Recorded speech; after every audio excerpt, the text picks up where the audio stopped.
Good evening, everyone, and thanks for joining us on the Goodman Games Twitch channel. Bruce Firth, thank you for that subscription. Welcome to GrapeApe's Reaver Express. We are here tonight to start a new campaign from 0 level to as long as these players can survive, or until they die horribly. We've got some awesome plans for tonight, and we'll start out by introducing ourselves. My name is Matt, otherwise known as GrapeApe on Discord and everywhere else. Originally from Wisconsin, but currently live in Texas. And Cirrus, why don't you tell us who you are? I'm Cirrus, and I'm just here to torment GrapeApe as much as possible today. That's my end goal, and to have some fun and channel some 0 levels through a funnel. All right, and I'm just going to go right across the screen here. Gossamer, who are you? Hey everyone, I'm Gossamer, Sarah, also known as. I live on the west coast of Canada. And, yeah, I've been playing RPGs for quite a while and super excited to be a part of this train that's going somewhere. We'll find out.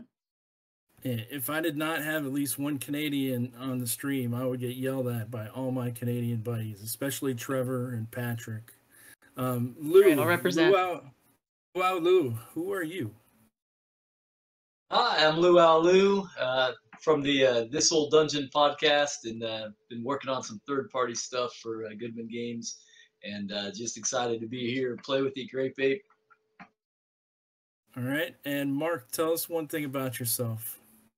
Hi, I'm Mark. Go by Organic Bite on Discord. I'm coming to you from California, hoping at least one of mine makes it through tonight. Got to have one level 1 character at least. So excited to be here. It's gonna be tough. I've read through this and prepped it, and there's some nasty, nasty surprises. Warnock, how about yourself? Hi, I'm Warnock. I'm over in New England. Excited to play. It's been about a year since I played DCC, so I'm totally pumped. I have no faith at all that any of mine get through, but we'll see what happens. Got one guy with a peg leg. I'm hoping he makes it. So these players have already rolled up 3 0 levels, or generated them on our fabulous purplesorcerer.com, who has, I think, last number count was like 28 million 0 levels. But we're going to start at the very basics, and they are going to roll up their 4th character in front of you, so everyone can see how it's done and see how easy it is to play DCC. Just jump right into it. So if you guys would all open up your 4th character and then begin by rolling 3d6 6 times, please. And you can do that in the Roll20 chat. And then, let's start out with strength. Why don't we, everybody roll the 3d6 and see what you guys get for strength. So Warnock with the 11. Oh. Nailed it. Oh, look at Lou's trying to cheat already. What is that 19 doing in there, Lou? Oh, Lou, that is horrible. All right, so it looks like Warnock's got an 11. Gossamer has a 17 for strength. Lou has a 4. Cirrus has a 9. Mark has a 10. And then, who are we missing? 1, 2, 3, 4, 5. That's everybody. All right, so please annotate that in your character sheets. You guys are going to fill them out as we go. Next is going to be agility. Roll those 3d6 again.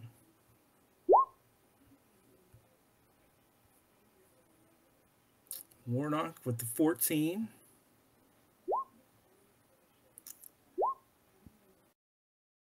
All right, Lou, you're doing a little bit better this time. 12 so far. Oh, you got an 8. No, you're not doing better. Mark with the 14. Lou, do you want to substitute that 4 you rolled the first time for that nasty 1 right in front?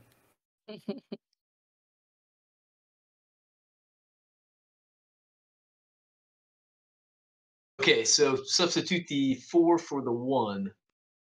Oh, So and just end up with 11? you have 11 for agility. Well, that's one Cirrus- better, isn't it? Let's do Cirrus that. coming in with the 11. Did I forget Gossamer got the 12? She's got quite the character going on there. Good start. Lou, if you guys, I know some of you might not be familiar with Roll20. If you go over to the left-hand screen, there's a little row of symbols over there. Near the bottom is a dice. You can hover over that and then just cycle to the D6 and hit 3. It will automatically roll the 3D6 for you. All right. Let's roll our next set of 3D6 stats. Oh, that hurt. Everything was going so well. All downhill. This is going to be for stamina. We've got Gossamer with a 9, Mark with a 5, Oh, Warnock staying strong with above 10 with 14. Plus Lou, one. Lou, this character is struggling. You are not having any luck tonight. Yeah. The 3 that are coming with him aren't too much better either, man. That is going to be a 7 for Lou, and Cirrus has an 8. And now we're going to do personality. Personality affects things for clerics like spell casting, making interaction rolls with NPCs. Mark coming in with the 12, Cirrus with an 11, Sarah with a Gossamer with a 12, Lou with an 11, getting a little better, and Warnock with 15. This will be the first one to die. No doubt about it. I'm thinking Warnock's character might be looking the best right now. Yeah. Next is going to be intelligence. It's going to be used for spell casting, making checks of knowledge during the game. Oh, ouch. Lou's got a 10. Cirrus is going downhill with the 7. Mark with the 12. Oh, finally, luck has struck Gossamer with the 4. And Super Warnock, strong, but all brawn, no brains. Warnock with the 11. And finally, luck. Luck is our last stat, and that is an expendable stat, which means that you can use luck on any roll except for a luck check that you would like to increase your results. Say you're 1 away from a hit, and you want to use 1 point of luck and then raise that up to a hit, or use luck on damage to inflict more pain to a creature.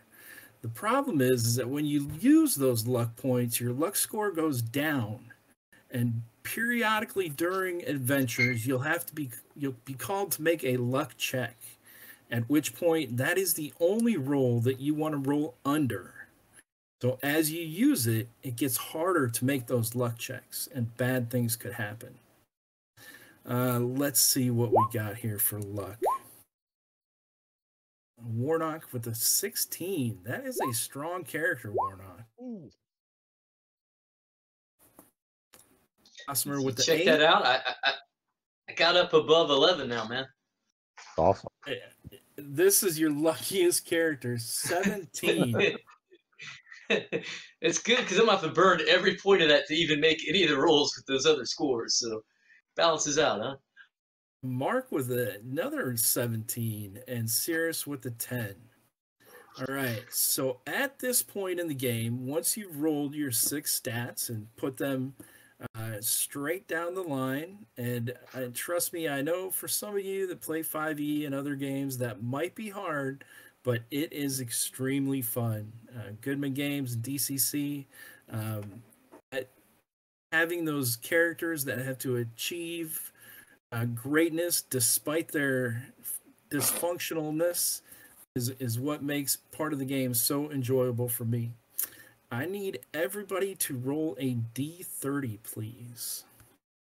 So you're going to type /roll 1D30. /roll space 1D30.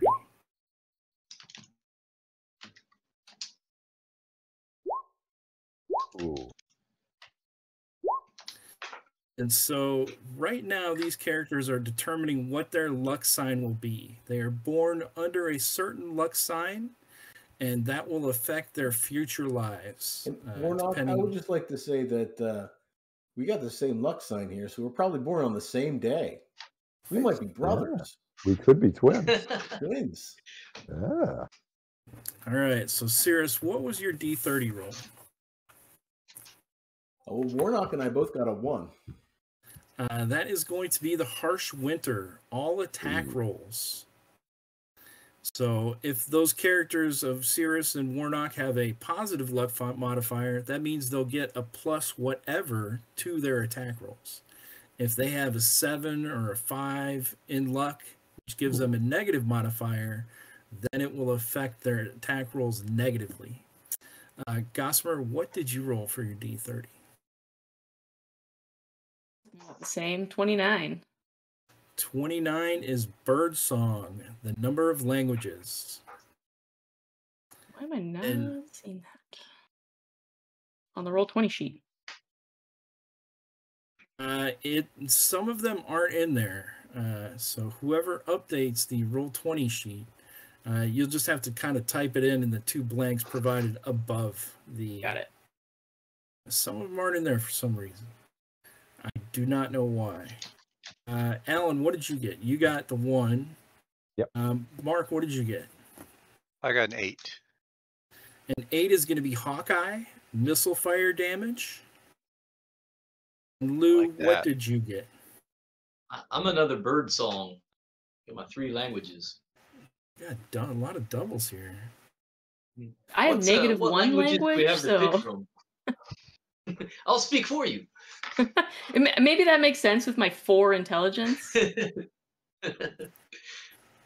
All right, so one thing that might not be that exciting is some players often have a 9 through 12 luck, which is no modifier. It means they have a lucky sign, but they can't really use it.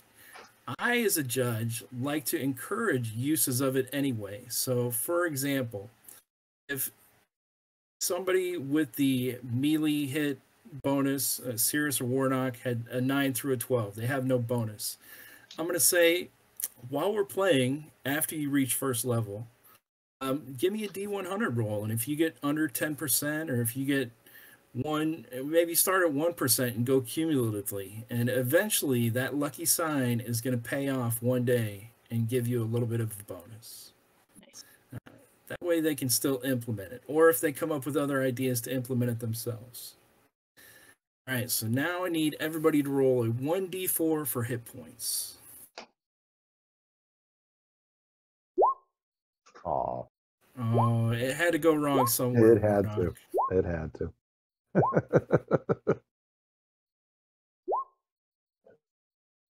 Warnock's character has a 1. Very dangerous. Lou, though, with the big 4. Hold on. Nice. Yeah. Cirrus with the 1. Mark with the 3. And Gossamer as well with the 4. So make sure you add your stamina modifier, if you have any, to your hit points. I got 2. All right, he's got a half a chance. Oh, do I have to subtract on mine? I've never had such a low stamina. You do have to subtract on Oh yours. man, I rolled a 3. Now I'm down to 1. And every level you have to subtract 1. Oh, okay. And Matt, there is no going lower than 1. So my roll of a 1 hit point and my modifier of -1 doesn't give me an insta death, correct? That is correct. You do have at least 1. That would be hilarious, though.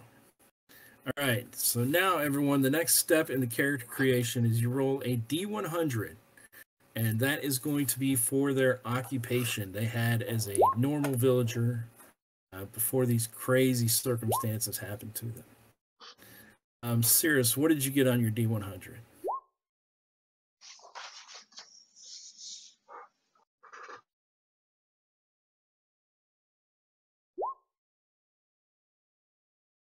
$36. 36 is going to mean that you are an elven navigator. You get a short bow and a spyglass. Very handy items. Gossamer, what did you get on your D100 roll? 2, but I'm hoping I can reroll because that's a duplicate to one of my current characters. Absolutely. 64. I should actually make you spend a point of luck to reroll, but I can I'm dodge not, one. I'm not in game mode yet, so we'll give you one free reroll. That is going to be a halfling vagrant who is sporting a club and a begging bowl. Now, as the viewers will soon see, these 0-level items are used quite resourcefully and can come in quite handy. Mark, what did you get on your D100? I got a 15. A 15 is going to be a costermonger, which I believe is a fruit salesman. That's me. And you have a knife and some fruit. Fruit of your choice. And Lou, what was your D100 roll? I'm rocking a 72. 72 is the jeweler, who has a dagger and a gem worth 20 gold pieces. Nice. May very well be the richest amongst us. And Alan, what did you get?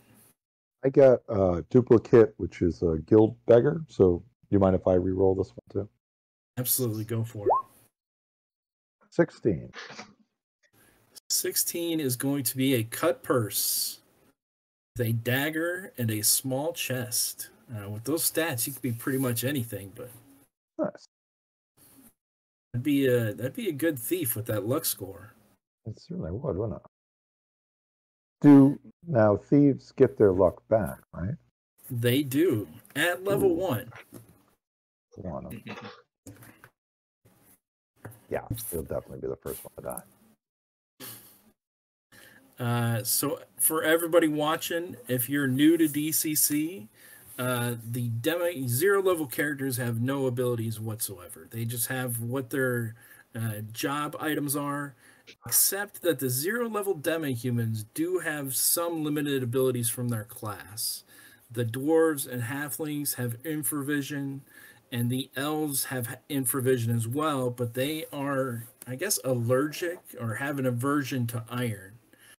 So to make that a little more painful, whoever has an elf, if they are touching iron, I usually like to say that they're going to sustain a point of damage every turn, which is 10 minutes. So that bumps it up a little bit because the elves are a great class that don't really have a lot of negatives to them. And they sustain uncomfortableness if they wear iron for a day, it says in the book.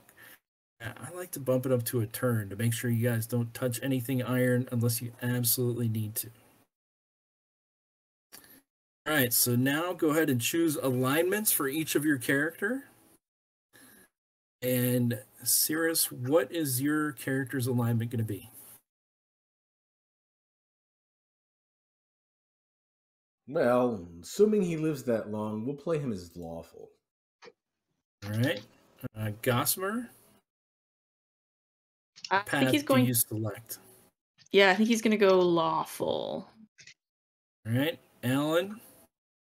What is your neutral religion of choice? And Lou? I think for the jeweler, I better do the lawful category. Okay. And finally, Mark. Yeah, we'll go lawful for my fruit seller here. All right. There's only 2 steps left. You each get to roll 5d12 to see how many copper pieces you start out with. Tell us how rich you are after you roll. 34. 43. 24. 30.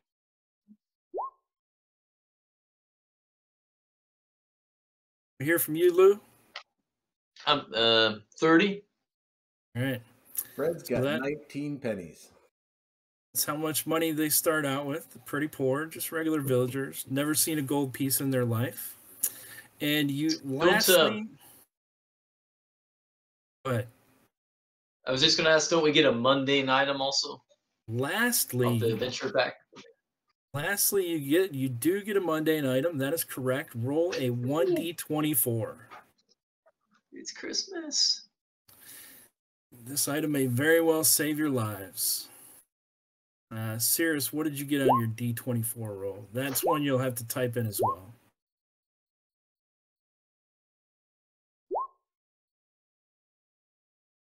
Sorry, slow in the roll in there. 6, please. A 6 is going to be a crowbar. Gossamer, what was your roll? 20. 20 is going to be a large sack. Blue, what did you get? I got an 8. An 8 is some flint and steel. Fire starter. Alan, how about you? Got a grappling hook. This guy wants to be a thief real bad. He does. He is leaning toward thief big time. And lastly, Mark, what did you get? Yep. There was a sale on grappling hook, so mine has one too. So. All right, and that's it. That's how easy it is to create a character, everyone. They are now ready to play. And for 0 level, you get to roll up 4 of those. Then go into the adventure with all 4. Do you guys want to pick a token for your 4th character real quick? And just tell me what row under what heading.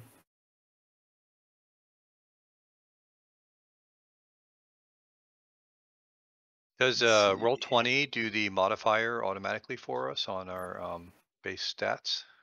It does. Okay. Does it do it? I don't. For reflex, fortitude, and will? You have to fill in both blanks. So you start out with 0, 0, 0, 0 level. And then your modifier should affect your savings throws. The character sheet should fill it in automatically.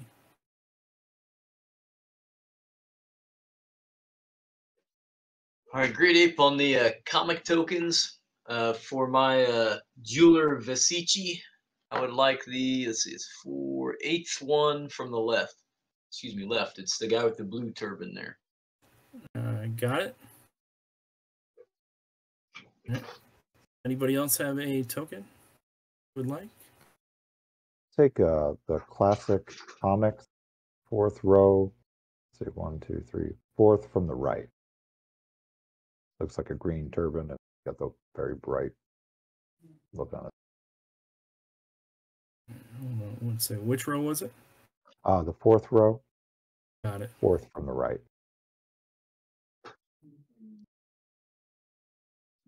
All right, and Warnock, what is this character's name? His name is going to be Thaddeus, it looks like. So Thaddeus. Okay, and about everyone else, you guys have a token you select? Yeah, I need a halfling token. I think one of the guys in the middle there, the brown hair. In the middle of the halfling row. The beard, guy mustache. right here? Yeah, him. Got it. And Gossamer, what is your character going to be named? Orically. Warnock, if you can change your name on your character sheet for me, that way I can assign your token. Orically is now marked. Alan, Lou. Yeah. And Cirrus. Can you give me control of the page boy for Fred? The comic page boy? I can. And Mark, do you have a token selected? Yeah, I'll go in the human token, 3rd row, 3rd from the last. That one there. The one with the hood? This one right there. Oh, down there. Yep. This guy right here? Yep. And what is your fourth character going to be named? Barclay, Barclay.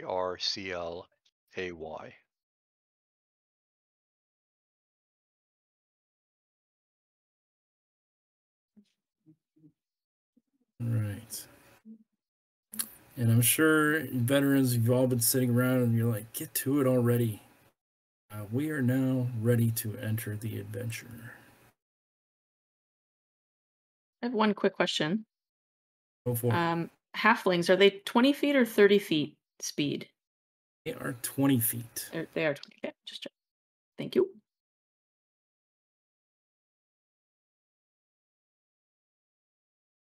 All right.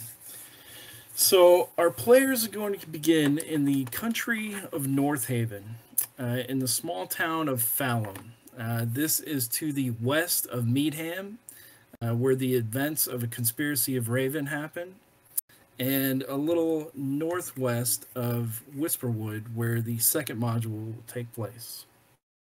It's the 4th day of the week, the day of the killer whale, in the month of Galehome, and I'm just using the pre-generated calendar out of the, what is it called? The Adventurer's Almanac, I believe, by Goodman Games. It's got a calendar in there for you. This is corresponding to the day of March 1st. So winter is just breaking. In the year of the crown, 212. So in this land, the years are counted by how long a ruling family rules. So the ruling class has ruled this land of North Haven for 212 years. And then if somebody takes them out, it will start over at 1. The weather is still quite cold, and at this time of year, North Haven is marked by strong rains and windstorms. Spring has started relatively similar to previous years. The new buds of vibrant green on the stark landscape have energized each of you to make sure various tools for your livelihoods are in good repair. Perhaps the only person sad to see the break of winter is the poor gong farmer, who will have to return to shoveling softer messes instead of just burying frozen blocks. And I do believe we have a gong farmer in the group, don't we? We do. Otto, not thrilled. Otto not thrilled at the warming temperatures. Is pleased with the frozen stuff. But yeah, summer's coming. Spring's coming.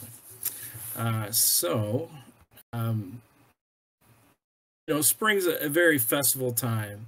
And traveling merchants begin heading out, peddling their wares. It just so happens that a couple days ago, a circus arrived in the small town of Fallon. And everybody was very excited about this circus coming. With the coming of spring, all the families went out. They played around. All the kids were running all over the place. There was a petting zoo. There was tons of games. There was rides. And everyone had an outstanding day. You all went to sleep exhausted from the excitement of the previous day. But in the dead of night, tonight, all hell has broken loose in your quiet village. You jump up from your peaceful slumber as cries for help ring out in all corners of the hamlet. What could have happened to spoil the end of a perfect day? The candied apples, the dried corn that someone heated up and it popped into these puffy white little bites of perfection. Hours before this, you had experienced a thrilling afternoon with family and friends at the carnival set up in the valley below the village green. Everyone had enjoyed a rare but well-deserved day of games and excitement after a long winter. A far cry from the usual routine of backbreaking farm labor or small-town labor. The day had been magical in every way. Every child won a prize, and every adult walked away with memories that would warm them through the rest of the cold nights until summer. But now, to your horror, you learn that every child in the village has vanished. What witchery could fashion such a mass exodus? Your only clues are tiny footprints in the soft ground and trails of discarded wax paper treat wrappers, all leading back towards the village green, the traveling carnival. A pitchfork in hand and your lucky hen tucked underneath your arm, you join a band of the bravest folk in the hamlet. Make your way back to the carnival in search of answers. If the gods will it, win the safe return of the missing children. And let me move us over to our starting map. Fred says, looks like we've got another mystery on our hands. Did you tell everyone the name of your character, Cyrus?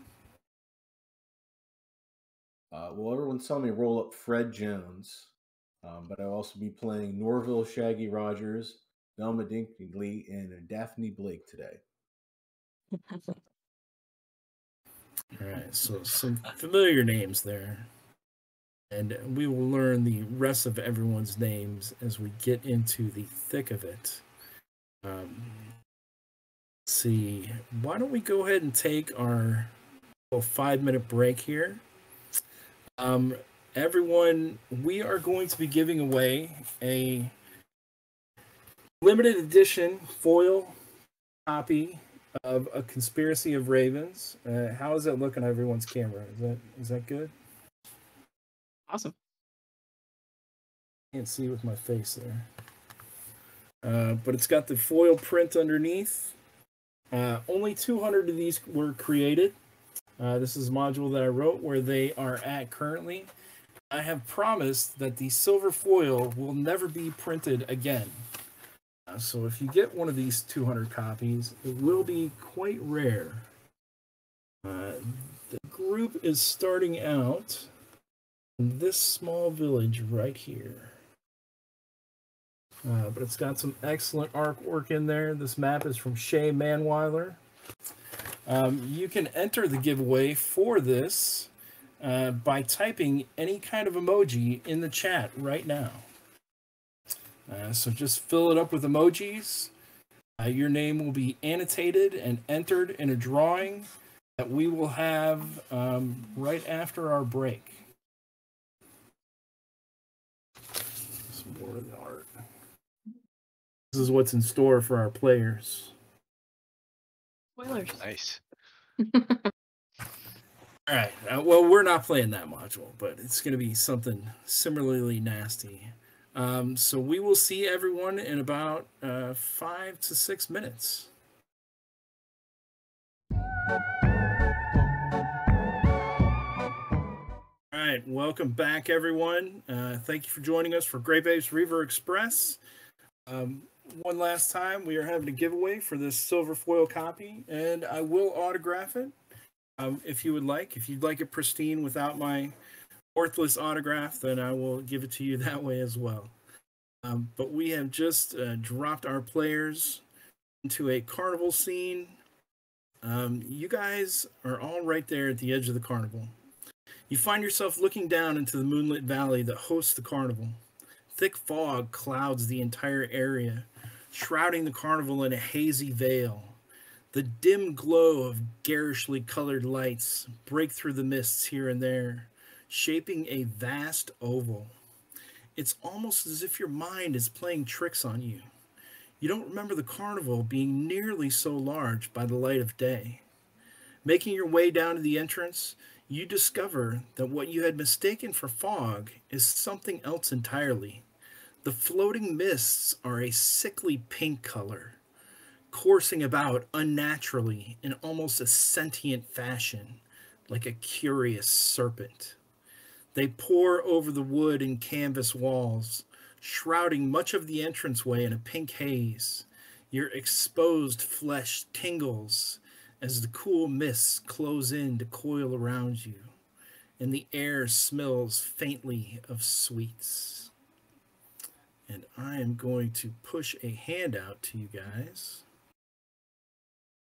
So, as we are traveling about, and this is going to be handout 1. So that's kind of what you can remember from earlier today. 2 small jesters carved in tall standing poles mark either side of the entrance. By day, they look innocent and comical, but under the light of the moon, they have taken on a sinister aspect. The eyes of the clown follow you as you approach the entrance. Now, as we move around, everyone, I'm going to tell you that the entire map is almost dark. Some areas will have light, but if you move into a map encounter, that encounter is going to take place for everyone. So be cautious in your movements. You have been warned. Feel free to move about at your leisure. What do you guys do? I'll chime in again because things are going so well for him. I'd like to point out that, all right, gang, let's split up and search for clues. And Oracly, the little halfling, he's dirty. He's got grubby fingers, and he picks up one of those empty candy wrappers that are on the ground, and he's like looking at it, seeing if he can still find any candy that's in there. And he nods and says, "Yeah, all right." Otto Right, the guard, or go ahead. No, please. Oh, I was going to say, Otto the gong farmer is talking to Siegfried about, the type of sanitation system they might have going here, and an operation this size, what they would need to do, and he's just it all. It is very questionable, the sanitation system going on inside this carnival. You remember yesterday, there were little booths, people would do their business in. They have to support a large number of gong farmers for a carnival this large. So the mouth is sitting there open, waiting for you guys to enter. To enter into the carnival, there are walls around the whole thing, or you can enter right through the mouth. All right. Well, Vesici, the jeweler, he'll tap his indentured servant Kickjaw, who's got like a broken jaw, and tap him on the shoulder and, "Hey, why don't you go search the mouth of that thing there, huh?" So Kickjaw will kind of waddle up to it and look inside if he can. Looking inside, it looks completely dark. You don't see any movement, but you do see what appears to be a large shape to the northeast. The eyes of the clown doorway follow each of you as you enter into the mouth. And you can move one of your guys or all 4. I don't mind either way. Yeah, Burkham, he's a dwarf. He follows you closely as you head in there, and he pulls out his lantern. He turns it on for some light as you head inside, and he says, "Always come prepared." Oh, thank you, sir. So the light you guys have emanating off your characters is kind of like the mist isn't really super dark. It's not like the pink fog isn't preventing your vision, but it is muting the moonlight around you.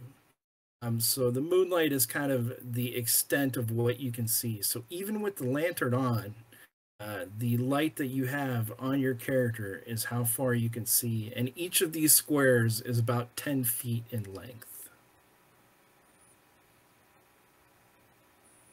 I think Abigail May, she's kind of standing back, and she has a pony with her prized pony that she trains, and Starshine, the pony, kind of neighs a little bit as is uncertain with this eerie mist, and she just tries to calm him. "It's all right there, Starshine." Nice. Finny wonders, halfling Finny Applesong, who would take a bunch of kids? I mean, it sounds like a lot to handle. But all the kids, that's very odd. Real fact, kids are often the cause for many crimes or villains being unmasked early. That could be the cause. Speaking of kids, Kickjaw, you see the footprints extending into the carnival itself with many candy wrappers laying on the ground. All right, I'll kind of wave my arms at everybody. It appears that they may be this way. That their footprints go further in. Stumble forward a little more. You're going to have to stumble forward a little bit further. Get on in there, Kickjaw. Don't be scared. Don't be scared. Come on. All right. So immediately to our right, taking a deep breath, you gather your courage and step through the entrance. The mists begin to part as if to welcome you to the night's festivities. The large silhouette in front of you slowly comes into focus. You find yourself staring up at an enormous statue surrounded by a circular pool. A jester with a skull for a face leers down at you, its mouth open in mid-laugh. The figure sports delicately carved ornate armor covered in arcane symbols. The jester's arms extend towards you, skulls resting in each outstretched palm. A dark, viscous liquid fountains out from each skull's mouth, arc down into the pool below. There's a metal plaque embedded in the base of the statue. It is carved in rough characters. So let me light up your statue for you. And as you discover things, I will light them up. Did everybody see the light come on the statue?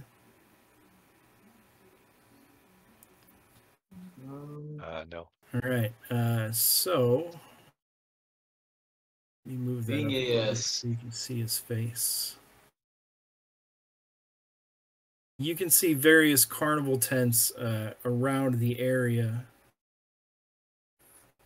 but the statue sits here, a pool of blood, a plaque at the bottom.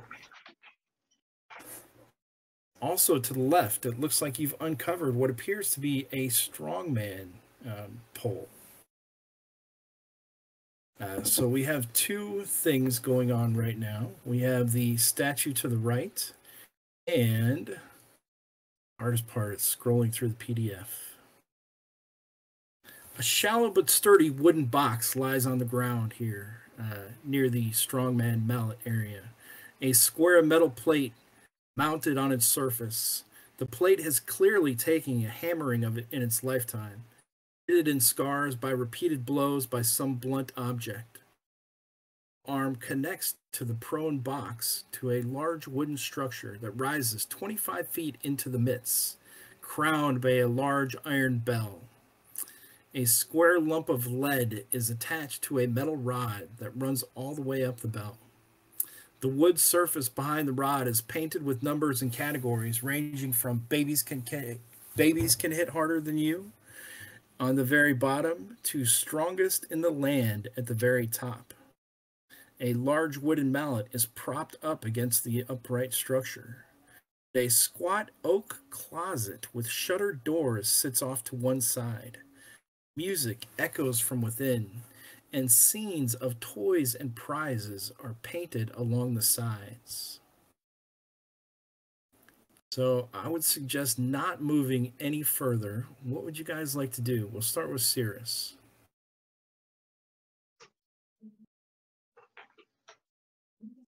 All right, so I think Fred's going to go and try playing around with that metal thing that you described that was sticking out there a little bit. He's going to try to get a good grasp of it and explore it with his one hit point goodness. All right, so are you picking up the hammer? Oh, I'm sorry. He's looking for clues. That's what I meant to say. So he's investigating the hammer. He's not actually touching it. So it appears that the mallet laying next to the item is used to hit the flat plate on the end, which will shoot up a lead disc and possibly hit the ball up at the top.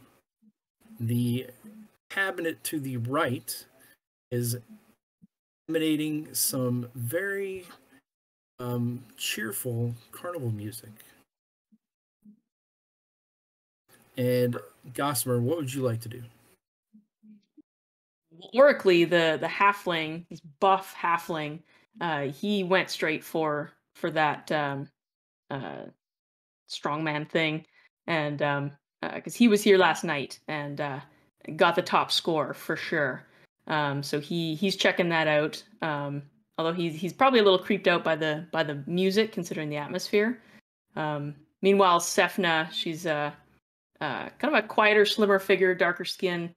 She's got a hood kind of up. She's snuck around the corner and she's checking out these arcane symbols that are carved into this statue.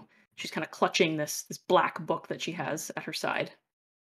So the symbols on the base of the statue read, "In the land of madness, only the mad are sane."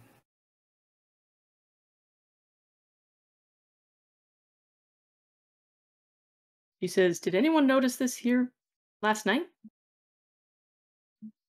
And he says, I don't remember this. I mean, a blood statue. I remember the popcorn, but not this blood statue. Can you? That was Cessna that was looking at the plaque. Sefna, yeah. Can you make me a will save, please? Ooh, first roll. First roll of the night.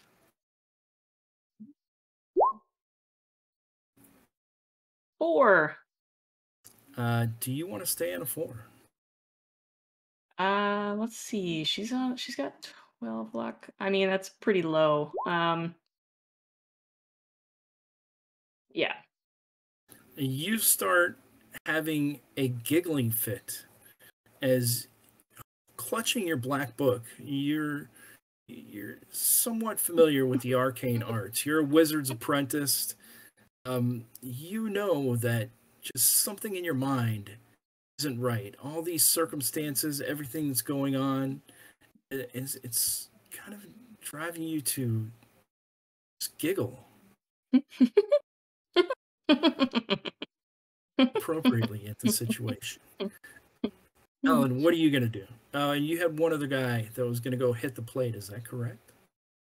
No, Otto is the gong farmer, so he's well versed in bodily fluids. He's checking out the blood, and he's going to stick his pinky in and give it a little taste.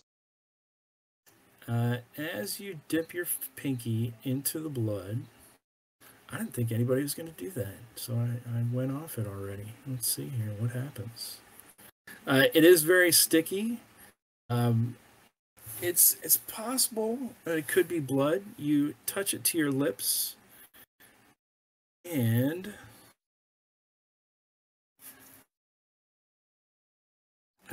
I mean, as you're dipping it in there, you can see that there are also floating heads in the blood. Now that you've got a closer look at the fountain, they're bobbing like apples in water, in and out of the blood. And dipping your finger into it, you identify the irony taste of blood itself. So yes, this is definitely blood. And it's just gonna be like, oh yeah, this reminds me of the spring festival out in last year. This is definitely really blood. Yeah, the statue's eye sockets are beginning to glow slightly, illuminating the heads bobbing up out of the blood underneath. Would you like to take one of the heads? Yeah, I think he would like.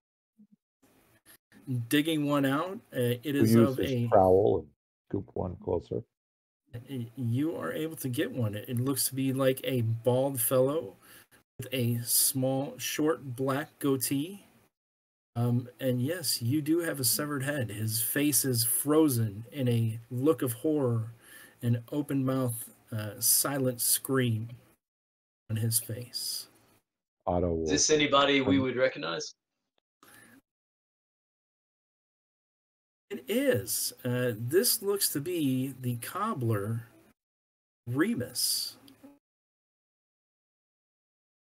Perhaps he ran in here to search for his child. You know he does have a son.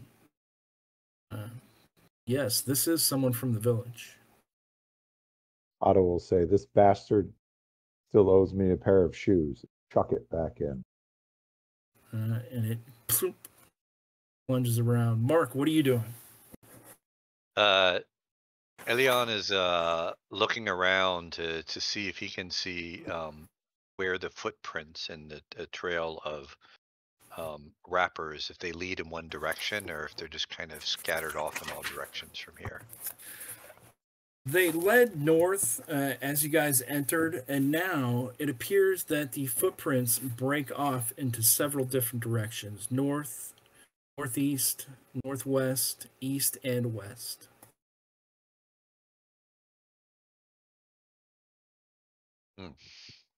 Well, that's not good. They went in all directions.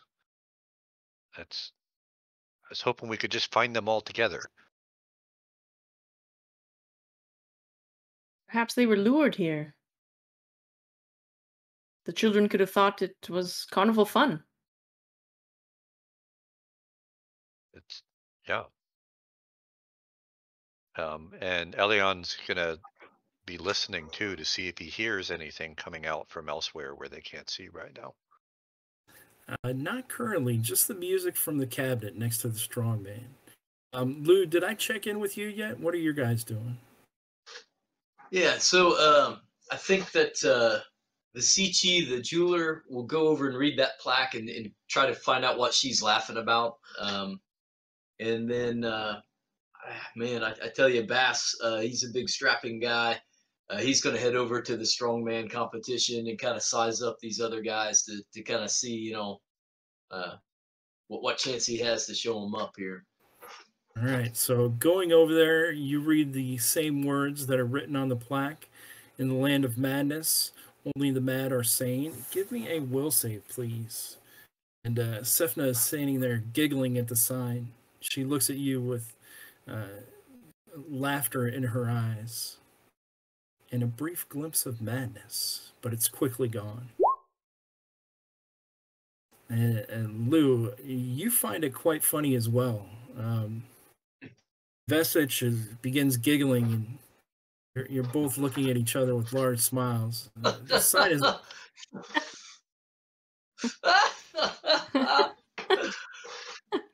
With the heads, the blood.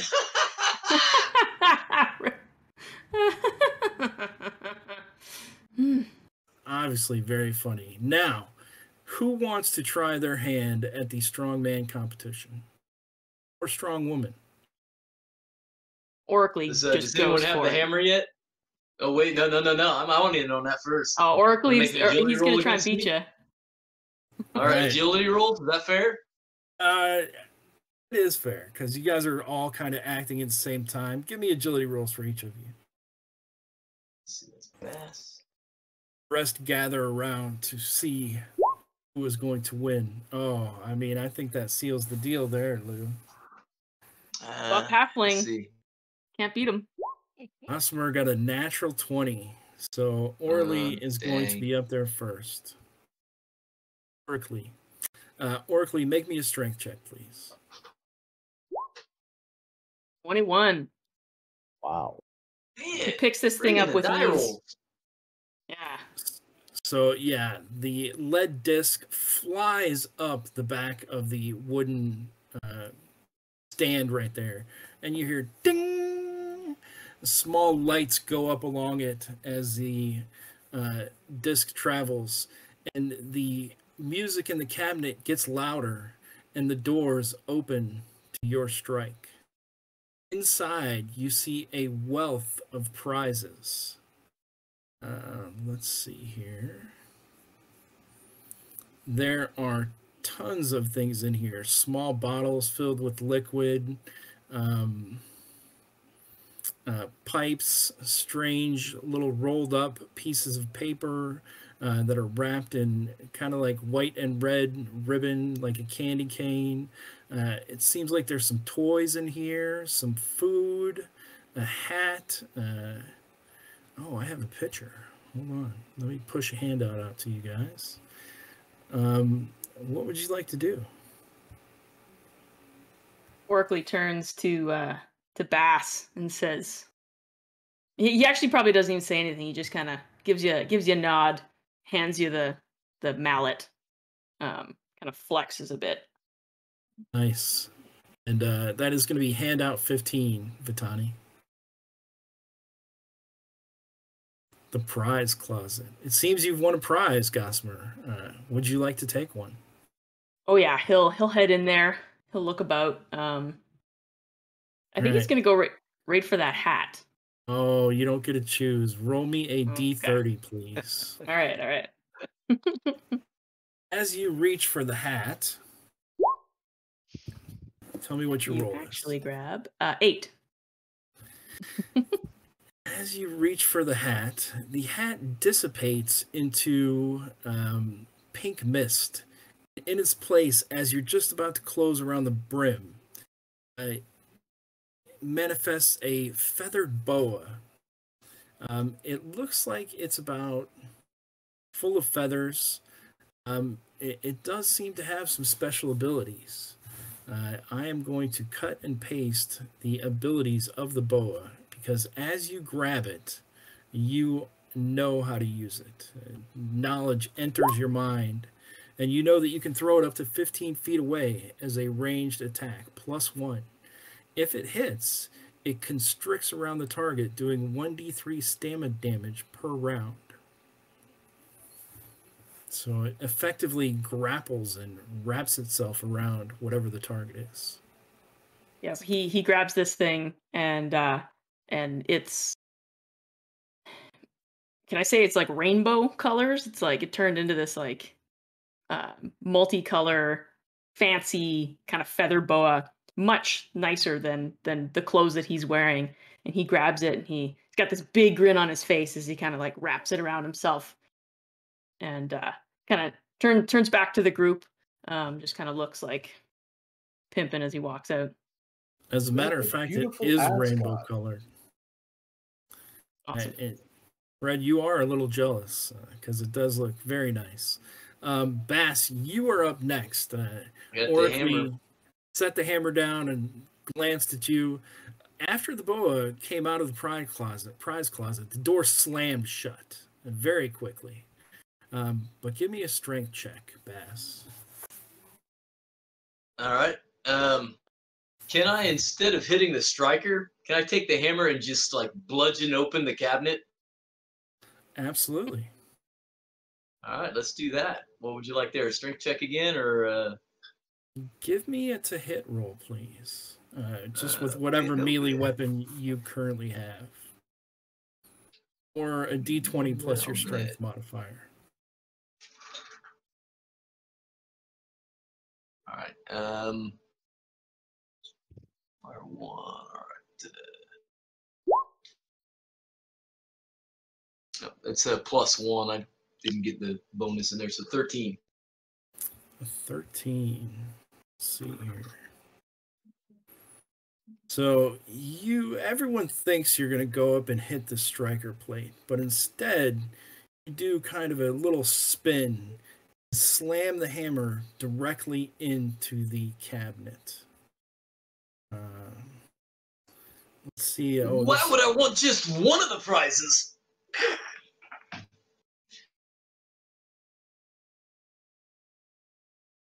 As the hammer strikes the cabinet, you feel like you have just hit the side of a stone mountain. Your arms reverberate and become numb by the force of the blow. It appears that it didn't do any damage from the cabinet at all. The glowing eyes of the skeleton-faced jester to the east flare up in reddish yellow anger. Lightning bolts streak out of it. I need you to make me a reflex save, Lou, with Bass. All right.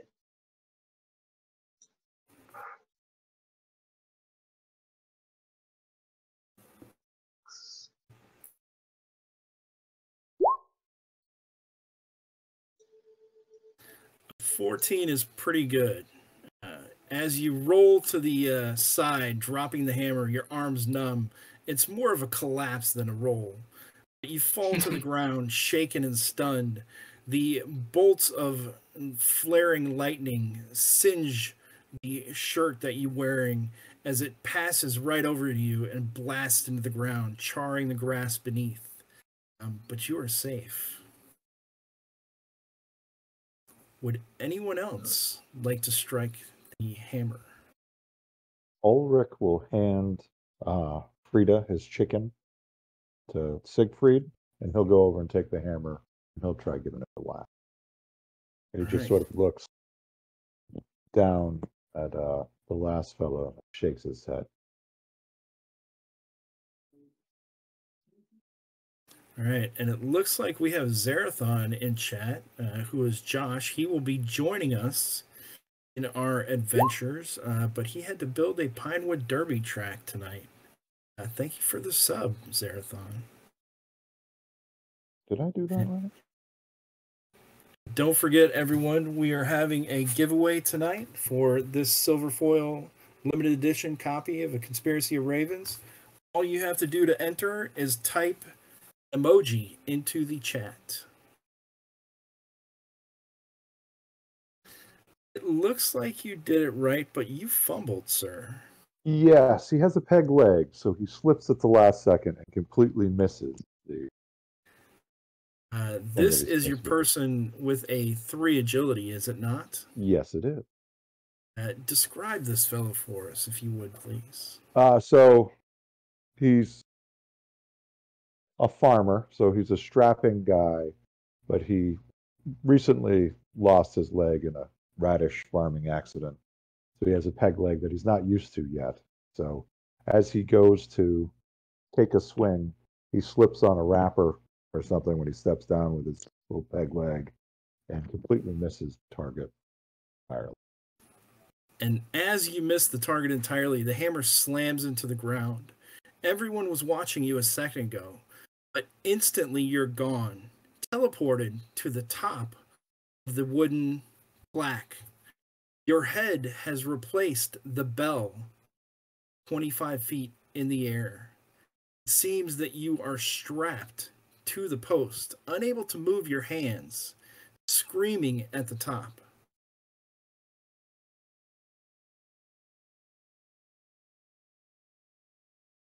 To make a will save, please. A hypnotic new tune begins to play from the cabinet. Ooh. Oh dear. And since we have so many players, this is going to be with each of your guys. So you're going to have to remember who passed and who failed. So we should see 19 will saves in the chat. Well, everybody's rolling well. Okay. Oh, everybody has. Everybody. Do we know the number, the DC? You do not, and I do not tell. But if you are close, I will say you are close, and then eventually you will figure it out. What about the people laughing? Can they also have to roll? That was just for one round. They do have to roll, and they have come to their senses.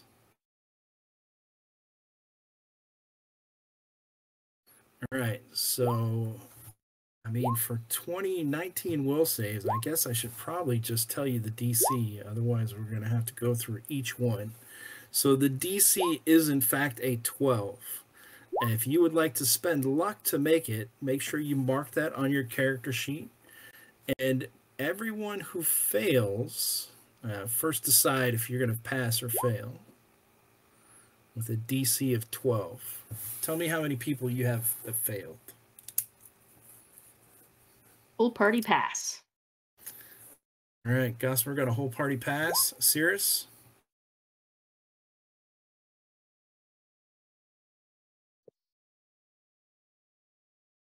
I think I've got 3 fails. Nice. Yes, I've got 3 fails. Lou, you only had to roll 3 characters, but how many of those 3 passed? Or how many failed? I had 1 fail so far. I'm looking for where the last one was that I still need to check. All right, and a little trick for those of you not familiar with Roll20. If you select a character sheet and you have it open on your Roll20 screen, if you double-click on the name in the top left corner, it will minimize it and turn it invisible. It'll leave it on the map, so that way you won't have to search for it again. And then you can just double click on the name to bring it back to the front. Mark, how many did you have fail? I had 2 fail. The Elion's going to burn 2 luck to make his a pass, so I just have Finney who failed. All right. And Alan, how many did you have fail? I had only auto pass, but Thaddeus will burn 2 luck. All right. So the ones that fail are compelled by the new music coming out of the box. This is a more sinister music. You all line up individually behind one another in a single file line. The first one of Sirius's characters that failed goes to reach for the hammer and is compelled to make a strike on the mallet. Sirius, give me a strength check, please, for your strike. Oh, well, Fred picks up the hammer and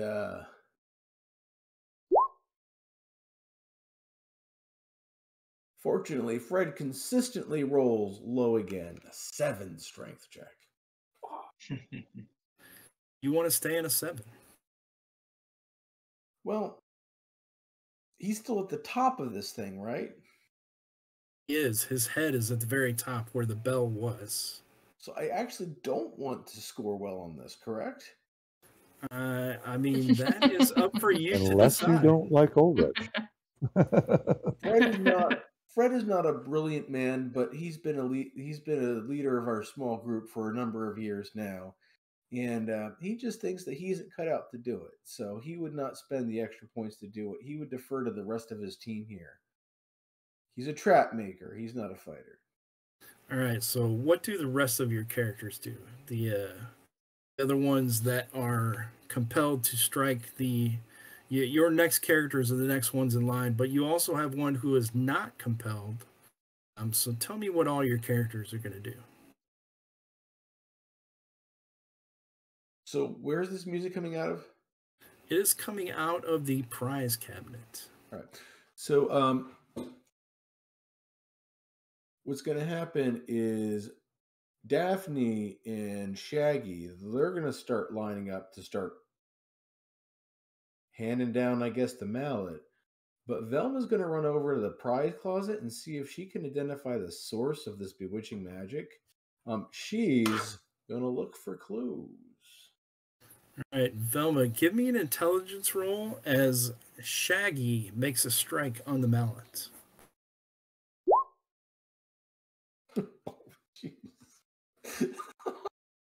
Okay, so the intelligence check is a 5. Brutal. Yeah, it is kind of brutal. And Shaggy is going to make a 7. So Shaggy's roll is all equally awful. Fred and Shaggy, they hit the mallet. They're hitting it dead in the center, so they don't get quite as much force on it. Not a strong showing. It goes up maybe about a quarter of the way, and it says, "Try again, Grandma." Lights up. Velma looks at the box, and she identifies that the music is coming from inside the box. I mean, that's kind of obvious, but other than that, she seems like she's kind of looking at the drawings on the side, the paintings of the children playing with toys, trying to decipher something that she just can't seem to understand. And is that all your characters? No. Can Velma quickly yell out that she needs help? She needs help with this clue. And Daphne gets to go, and Daphne's going to make another strength check. Now, Daphne's been working out. Daphne has been working out, and she goes up to strike the plate on the bottom of it. The lead puck slides up the wooden post, smashing into the jaw of poor, who was trapped up there, Lou? Ulrich. Or Ulrich. Give me a 1d4 roll, please, Daphne. 1d4 roll? 1d4. 4. The puck smashes into the bottom of your jaw for 5 points of damage. Is Ulrich still alive? Dead. I would think so. Did Um, Daphne get the first kill of the game? Daphne It did seems. get the first kill Oh, of the that's game. great. I'm so proud of her. As Ulrich's head is ripped off, his neck tears open from the lead puck, smashing into his jaw, whipping his head back, excuse me, ripping his throat open, spraying glorious blood in a fountain all over those of you waiting at the end. This does release him from the bonds, though, and his body drops limply to the base. All those that were compelled to hit the mallet, hit the plate, are no longer compelled to do so. Oh my goodness. Abigail May is just standing there and she says, perhaps we should stop playing games and look for the children. Hey, you did get a good prize out of it. Does anybody else want to try their hand at hitting the strength? Seref walks over and he's looking around on the ground. He says, I want something out of there. And he searches the ground to see if he can find a rock anywhere on the ground. Give me a luck check.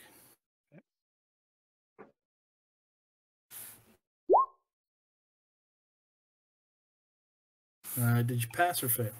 I failed my luck check. You do find a rock, but it is a small pebble about the size of a fingernail. Will that serve your purposes? I don't know. He says, I don't know if this is going to work. And he walks up to where the strength check is, and he looks up and he throws the pebble up at the bell, seeing if he can ring the bell by hitting it with the pebble instead of striking the mallet and sending it up. Interesting. Give me a agility check, please. A reflex save to see if you can hit this bell. Reflex? Yeah, it'd be similar to an agility attack, ranged attack. The pebble doesn't have. Well, do you want to stay on a 9? It's a good 25 feet up there, and you're throwing a tiny little pebble. Yeah, I think I'd have to burn a lot to make that little pebble hit that bell. He's not happy. The pebble kind of sails up there, and it sinks to the ground. The lights on the back wall light up and says, "Try again, cheater." I didn't see any rules anywhere. I'm not cheating. I'm trying to ring the bell. Orkley sits down with his feather boa, like some victor who's just watching people fail, and he keeps picking up these wrappers on the ground and looking in them, and says, "Nobody can beat my top score." He doesn't seem fazed by the violence that just occurred. Carnage. So Sora, still not being happy, he's going to walk over to the box that has all the things in it, and he's going to see if he sees any type of lock mechanism on it, as to what holds this door. Because he's a locksmith, and he's thinking, all right, if that thing's got it, then there's got to be a lock on this. He's going to investigate it. There is no lock. There is no handle. There are not even any hinges that you see on the box. It seems like the hinges may be internal, and the box just opens on its own accord. You can even give a cursory little tug on the door, and it is firmly shut. We got about 5 minutes left on the giveaway. All you guys have to do is type an emoji in the chat, and you will be entered into the giveaway. So 5 minutes left. All right. Anybody else want to do anything? Otto will walk over with tears in his eye, and he just sort of says, "My brother died the same way." And he takes the mallet and he tries to hit it as hard as he All right. And you can recover Ulrich's belongings. You have first dibs, Alan. Aye. So you can give those to any characters you would like, and make me a strength check. The hammer arcs through the air, slamming on the front edge of the plate below. The lead puck barely even hops up a little bit, Reading was our lowest one. Babies can hit harder than that. Instantly, you are teleported to the top of the wall. I need everyone to make me a will save again.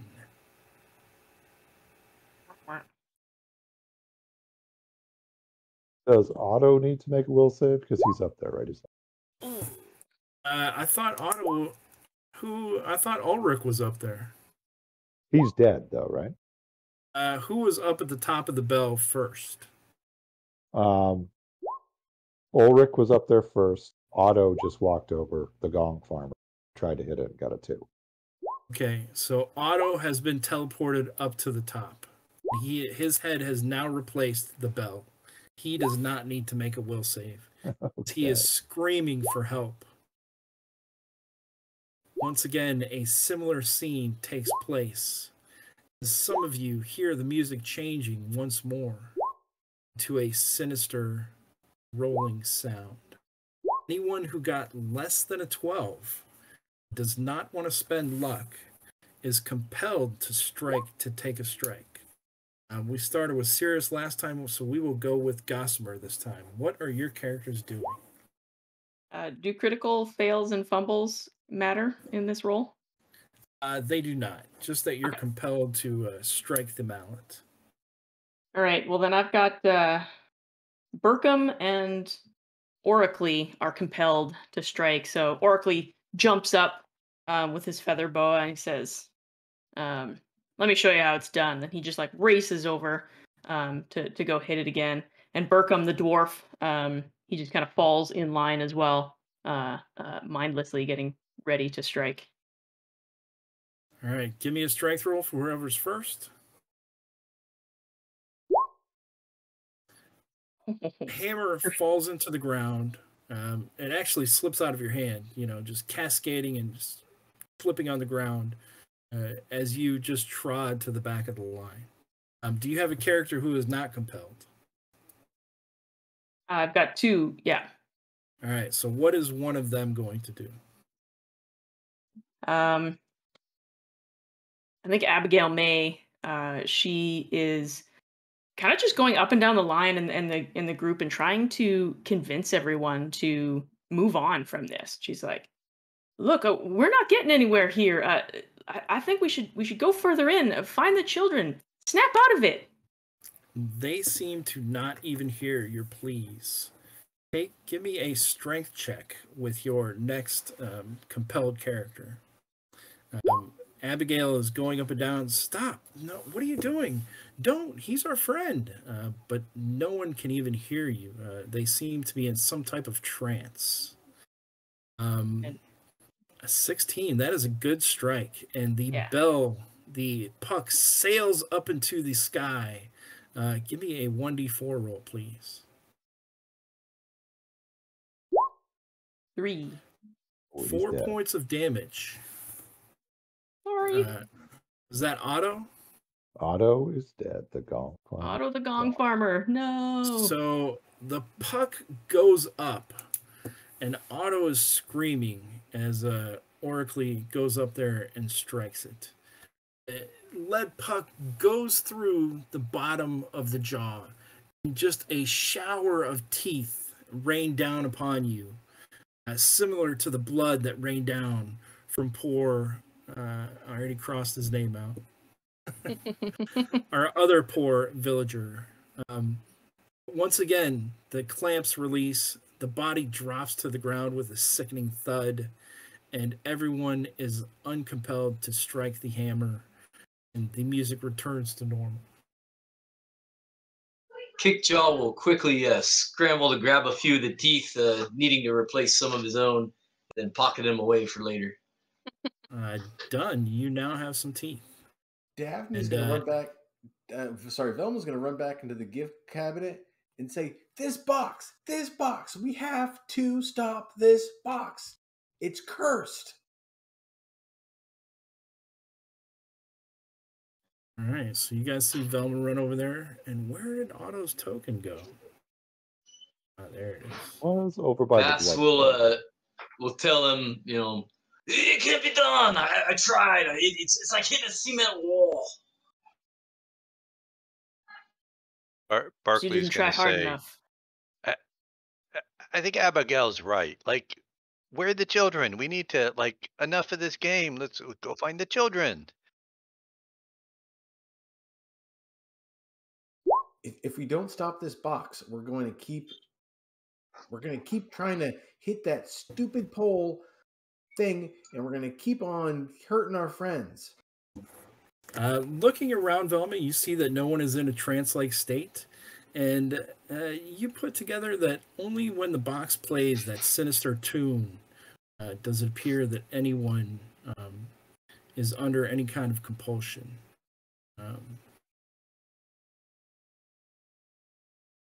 Kind of hearing the reason behind what she's saying, the Sichi will send Kickjaw further up into the carnival area here.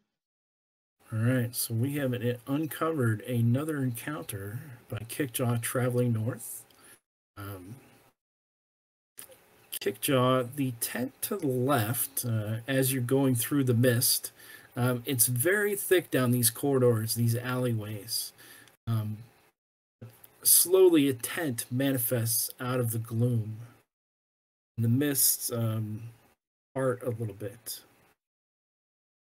That is going to be... Oh, this is a good one.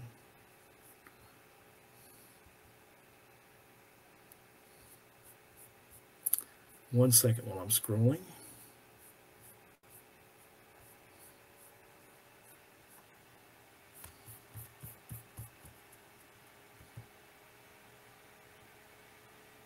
So only, I mean, we got one decent prize and only 2 lost lives. Not bad, not bad at all.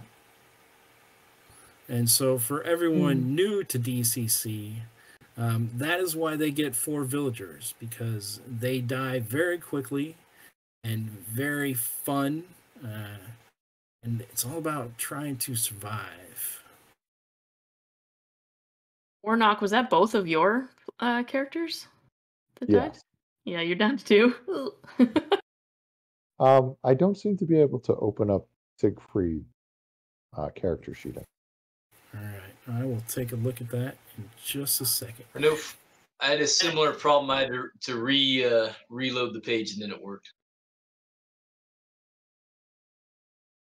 So try reloading for me first, and then tell me if that works, and if not, I'll mess around with it. As you guys come up to that entrance right there, whimsical music flows from this large tent. Colored glass and hanging lanterns adding to the atmosphere. The tent looks like it is filled with several games of the variety designed to take your coin against the slim hope of earning prizes, should you be lucky enough. A few of the games appear to be pulsing with life, while the others are covered in cobwebs and dust. The game you see immediately in front of you is a large wooden case, the front section consisting of a thick glass plate encasing a hollow area that is stuffed with interesting treasures. A metal claw-like hand is suspended above the trinkets on a piece of silken cord. It appears that if the jaws are spring-loaded, seeming ready to snap shut like a bear trap. 2 wheel cranks lie mounted on the outside of the casing beside a narrow slot. A small brass plate is engraved with a picture of a copper piece. Would you like to enter the tent? So we're not seeing anything moving there, so I don't think Kickjaw would. I don't know about the rest of y'all. Yeah, Burkham the dwarf, he'd be kind of gathering a couple people together and just say, let's go search the tent together, stick together. And he would move in to see if he can see any children, is what he's looking for. All right, excellent. If one moves in, I would move in too. If one moves in, we all move in. So you have various games around you. One is the claw, as I announced earlier. The other one looks to be like a series of mounted crossbows with little clown targets. There is a small wooden ramp with a slot next to it with 6 fist-sized balls. And it looks like you roll the balls up this ramp and try to land them in a series of cups that have different point values around them. And in the corner is a rooster standing behind a bar. A live rooster? A live rooster. A rooster as big as you guys. Does About it 5 react feet to- high. Does it react As to you're Frida at all? We have a hand with us. as you are looking at him, he cocks his head and looks at you inquisitively. We're going to go with Cirrus and Sarah. Lou, what are your characters going to do? So I think Vasici and Kickjaw, they're going to stay towards the front of the tent. They're not really thinking there's any kids in here, but Jarsum, the farmer, and probably Bass, they'll go inside and look around. Bass is interested in the little ball pit thing, the ski ball sort of thing there. All right. Are there balls sitting there for it? Identical cabinets line this side of the tent. Small wooden ramps start at ground level and slope upwards, resting on the base of a piece of wood with several holes cut into it. Each hole is encircled by a brass tube that matches the size of the opening. A series of numbers are painted on the sloping wood, the center hole having the highest value. A small brass plate with a copper coin etched into it is mounted next to an open slot at knee level. A section of steel mesh reveals that one side of the cabinet holds several small balls, perhaps released once triggered. Resting at the top of each of the games are wooden jester hats. Who would like to play Jester Ball?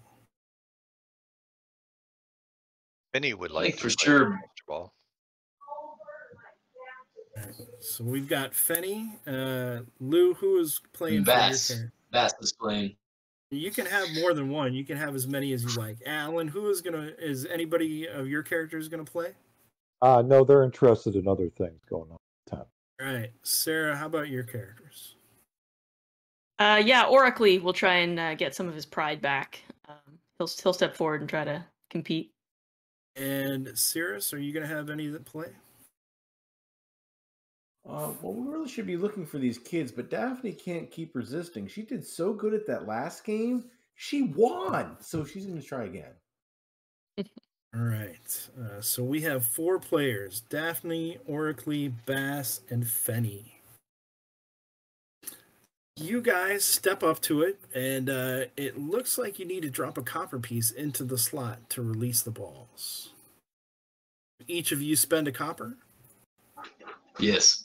Yep. Serious? Are you going to spend a copper? All right, so mark 1 copper down. You have to keep your own tally of scores. I need you to roll a percentage die. Everyone, so 6 balls roll down the slot. Everyone roll a D100. So before Finny rolls, she's gonna reach out and look at. Nope, not that pair. Nope, not that pair. These, and she's gonna put on a pair of gloves. That she's like, yeah, these are gonna give me a better grip, and she's gonna wear these gloves when she tosses her balls. Is Fenny a glove maker? Tell us a little bit about Fenny. Yes, she is. Finny is the best glove maker in town. Everybody knows that. Like, especially if you're halfling and looking for a pair of gloves, but she'll make gloves for anybody. So, yeah, that's Finny's business, and she's always got a couple of pairs on here. Usually, sometimes good, for those elves who can't handle iron things. Like she charges them a little extra, but yeah, she's got a nice pair of gloves that I think are going to help her out on this. At least she thinks it will. We shall see. So far, Lou, your roll goes a little bit weak. That is a score of 20 for you, so keep track of your score. Gossamer, on the other hand, Oracly lines it up, throws it, lands it right in the center tube for 50 points. Cirrus, Still got it. You only got a score of 20, making the second ring. And Mark, unfortunately, your ball falls short. The gloves seem to have hindered more than helped, rolling into the 0 slot. And we need to give this raffle away before I forget again. Vitani, how many people do we have in the raffle? As of right now, we have 25. 25. 20 is the lucky winner. That is going to be T. Satley. T. Satley, you are the winner of a foil copy of A Conspiracy of Ravens. Would you like me to sign it? If you are in chat, let us know, T. Satley. I think T. Satley just had a Kickstarter that finished up for an MCC product. I think you are correct. Sweet. So T. Satley, if you're out there, either send Vitani your address or message me with your address, and I will get that shipped out to you. I'm pretty sure I'll see you. I think I know how to find you, your address, but congratulations. All right, so those are the scores. You guys have 5 balls left. Another D100 roll, if you would please. Another D100. Cirrus, this ball goes ever so close to the very center ring, landing on the lip of it, but then rolling down into the 40-point score. Lou, you do a little bit better, a little bit worse with this one, landing yourself 10 points. Gossamer, Oracly struck the center on the previous one, but this one she gets no score at all, as well as Mark. These gloves are just sticking to the ball. Yeah, Penny's taking those gloves off. This maybe wasn't the right thing for these gloves. All right. 4 balls left. Another D100. We're going to do the next few in quick succession. Lou, 10 points. Mark, 10 points. Gossamer, 30 points. And Cirrus, what did Daphne get?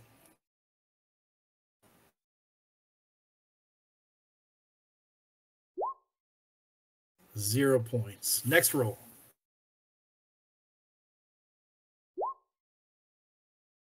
Lou, ever so close to that third ring, but only 20 points. Oracly next to you, though, lands it in the third ring, scoring 30.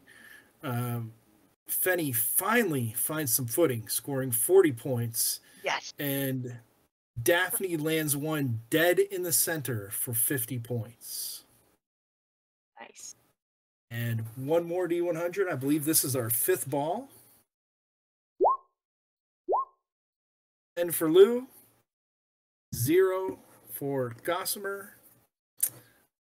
A center strike again, Fenny. Oh, that was Cirrus last time. Mark, 50 points. As whatever Fenny is doing now, she's zeroing in on the target for 50 points. Cirrus with another 50, 2 50s in a row, 1 ball remaining. What are the scores so far? Cirrus, what do you got total?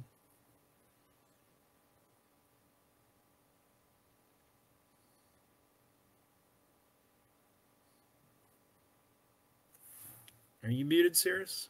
Yeah, I am I think I am shy. How much is a 49 worth? 49 is worth 40 points. And how much is a 27 worth? 20 points. 160 total. 160. Gossamer, what are you sitting at?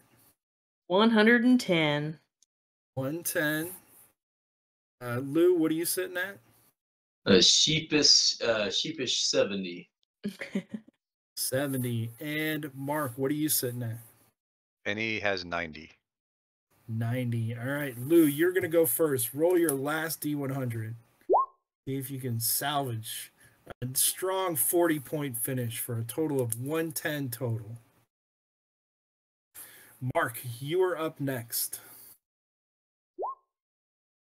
Ooh, Nice. that is a strike down the center. 50 points for 140 finishing total. Gossamer, give us your last roll. Ooh, 50 points, bringing the tie 160. If Cirrus scores a 0 on this, go to a tiebreaker. Oh, but Cirrus scored a 2 in the second ring, and the lights on his gesture, the eyes light up. Ding, ding, ding, ding, ding, ding, ding, ding, ding. The winning sound of prizes. And let's see. All the machines' lights turn off, and they each go inactive. With a score of 180, a small bottle appears on the edge of your game machine, Cirrus. Daphne looks down, picks up the bottle, and sees that it's filled with a milky blue liquid with a label on it that shows 5 identical people, seemingly coming from one person. So you have one person in the center, and then kind of like coming off of that person are 2 to each side.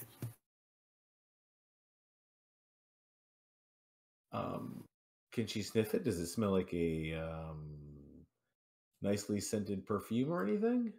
It smells magical, and this is what it does. It is a potion of mirror images. Drinking produces 1d4 plus 1 mirror images of the imbiber. Images last for 2d4 rounds or until struck. When a PC is hit in combat, there's a 50% chance that an image is struck instead. It lasts for 1d4 rounds. All right, so Alan, you have waited patiently, but you had a different game in mind. We have the rooster over there with its head cocked, looking at you inquisitively, crossbows, and a claw machine. So Siegfried has Frida, which was the hen that belonged to the farmer, and he's going to walk over towards the rooster and figure out what's going on. And then Thaddeus wanted to try the claw machine. All right, pick which one you want to go to first. Let's save the rooster for last. That's why. So we'll do the claw machine first.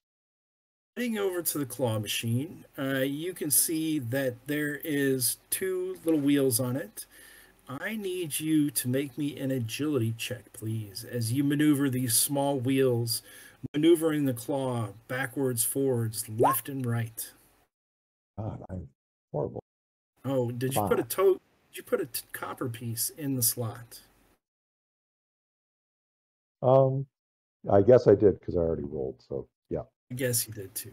So you maneuver it left and right.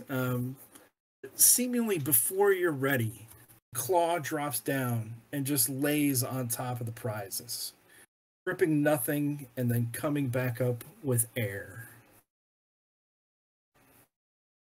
Oh, that's it? Well, I feel like I got off lucky. That is it. The machine is still lit up. And there are many clown dolls inside the cabinet, as well as other prizes. Can you put another copper in and try it again? You can try. All right, I'll try it one more time. As you slide in this copper, an electric jolt cascades as you touch the metal, zapping you backwards. Give me a luck check, please. Do-overs, it seems. Is that under your luck or above it? It's under it by 2. All right. So, not unfortunately. Unfortunately for me, you did not take any damage. Good. Fortunate for you, you just receive a little shock, and it does appear that there is only 1 chance per player. Okay. Anyone else? Not touching that again. Would anyone else like to step up to the claw? So Ref will go over to the claw and if anybody else is joining him. There is a slot for a copper piece. He puts in a copper piece and kind of kisses it first and slips it in and says, "Come on." Lights flash on the machine as a music plays after the copper piece is entered. This time, you get it exactly in the right position. As it comes down, once again, it kind of nestles. It actually closes before it even drops all the way down, hitting the prizes with a closed claw. It seems it closed prematurely and coming back up with nothing. These machines are all rigged. Beat this game. Make sure you mark off those coppers. Lou, do you want to play the claw game? I think we'll abstain. My characters are terrible with agility. All right. Gossamer, how about you? No, Abigail and Burkham would have. Burkham's kind of standing by the door, just kind of watching and kind of keeping watch, sort of thing. Abigail would have went towards the rooster, and Sefna's still outside. All right. So no claw game for you. Cirrus, do you want to try the claw game? No. Daphne's going to take a look at this new perfume she's got and try to figure out why the heck anyone would want to do what this thing's supposed to do. But Velma's really trying to figure out where these kids are going, or where these kids went, and why no one cares from the town. There are many candy wrappers on the floor, but no children present. There is still a rooster looking at you sideways, wondering if you're going to come over, his eyes almost beckoning you. And there are crossbows lined up on a counter. A couple people want to check out the rooster. Does anybody want to step up to the crossbows? I think Elian. Bass will step up. Go ahead. I think Bass will step up just to see how they're secured to the counter or what have you. A series of 10 crossbows are mounted to a long wooden countertop. Under each crossbow, a brass plate engraved with a copper coin is mounted next to a coin slot. Several feet beyond, a row of stuffed maniacal clown torsos with hideous grins await. Each holds a target with a series of colorful circles that have numerical values on them. Smaller circles appear to be worth more points. A colorful banner hangs above the game reading "Crossbows and Clowns. Challenge your friends and take careful aim. Score the most points and you'll champion the game."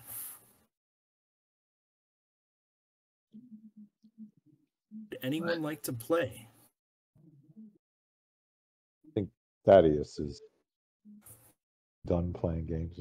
And the other guy's looking at it. Bass wants to see, can he remove one of the crossbows from the game? Like, is it on here, but is it like chained to the table, or what's going on here?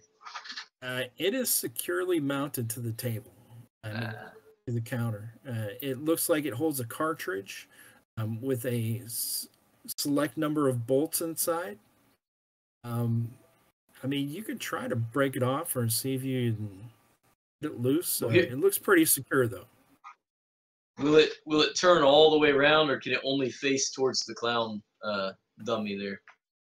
It kind of locks. It swivels to about 20 degrees, and then 20 degrees right and 20 degrees left. But that's as far as it goes. Well, yeah, why not?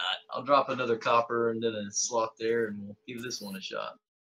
All right, so that is Bass. Yeah. Bass sits down, drops a copper in. Nothing happens. Does anyone else want to sit down? Elian will sit down. Say, like, I think it's a competition. All right. And he puts a copper token in. The lights on the game immediately light up as the second copper is placed inside, and a voice echoes out from the machinery. "Take your spots now! Shoot the clowns! Win a prize!" Is there anyone else who would like to sit down? Dear? Would eventually head over as well, and kind of seeing what was doing, he would also kind of just like give a tug on the crossbow to see if he could wiggle it loose. He's pretty strong. Is firmly attached. If you want to give me a strength check, you can try to break it off. Yeah, he'll try. All right. If he fails, he'll sit down. Give me a strength check, please. Would you like to stay on a 12? Yeah. All right. You are going to take 1 point of electrical damage as you try to wiggle and yank the crossbow off of the plate. An electrical charge surges up through the bottom, shocking you in your hands, giving you 1 point of damage as you let go of it quickly. Ah! Kind of just like oof, like goes up like with the static electricity for a second, and he looks over at Bass and just kind of gives like the don't do it, and then he sits down to play. Right, and who is that is going to be playing Gossamer? Oracly, the halfling. And how many hit points did Oracly have? 4, now 3. Got it. All right, and Cirrus, do you have anybody that wants to sit down from the history machine? No, next opportunity, Velma's going to spend more time trying to follow those candy wrappers. All right. But it can wait till after we resolve. All right, so with 3 players, the game lights up, and Gossamer, Lou, Mark, if you guys want more of your characters to sit down, you are welcome to have more. I need anybody else want any more characters to sit down? Game whirls to life, and the clown torsos begin moving in random directions, making targets harder to hit. I need you each to make a D20 agility reflex save, please, or a agility attack, a ranged attack if you have it. D20 modified by agility.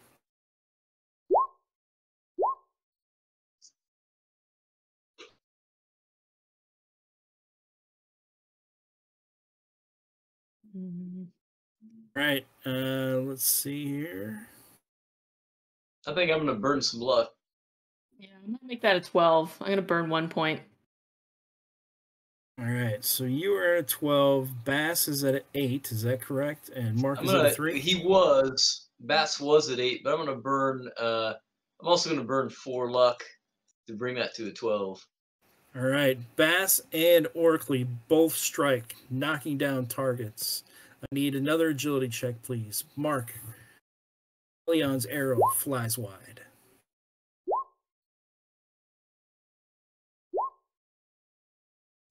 And Oracly, with a second strike, has zeroed in on these targets, knocking 2 over consecutively. All of a sudden, the lights on the game die down, and the game goes silent, dimming, the music fading into history. You find that your crossbow releases from the counter and comes off in your hands, Oracly. Yes! Nice. It has a 6-bolt cartridge on it.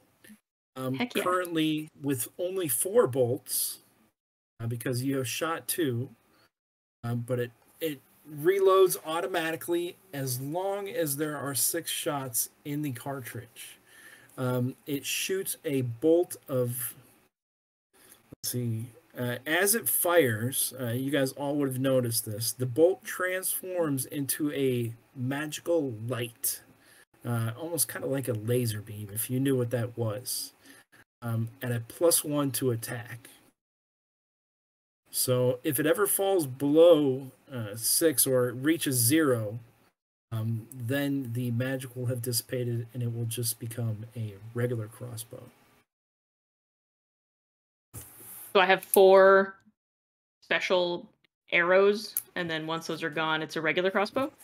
It's loaded with regular bolts, but once it fires at a +1, and the bolts become like little magical beams of light. But if it ever reaches 0, so you have to continuously load the cartridge.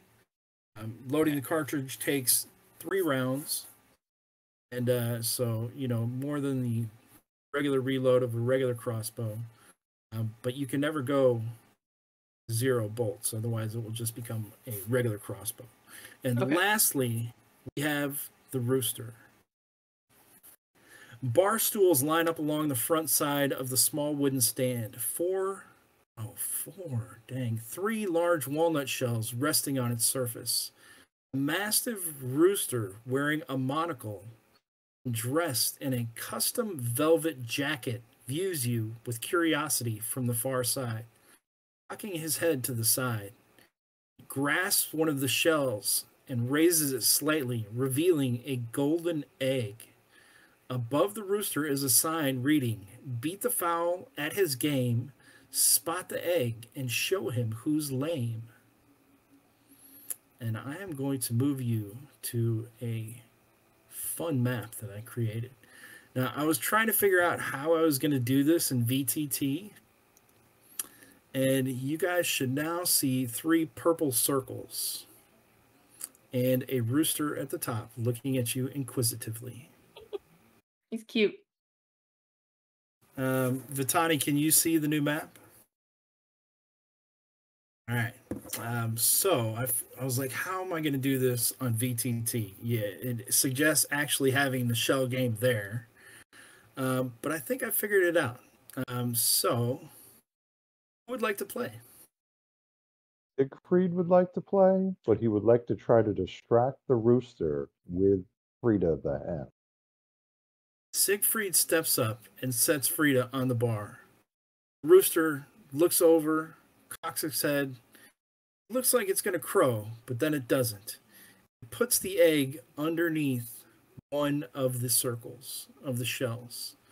And watch closely. It's going under the left bottom one. All right? So you know where it is, right?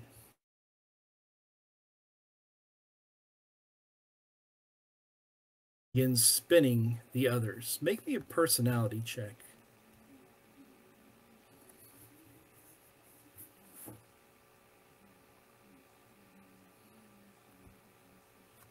I rolled horrible. The hen appears to be looking down at the floor, pecking at something. And the rooster is kind of put off by that. So he looks back at you with a little more fierceness in his eyes. So currently we have it under the bottom left. Watch closely. Don't lose it.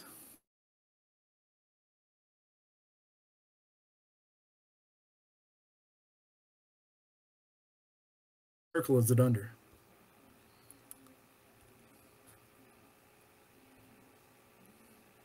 Say this one. That one.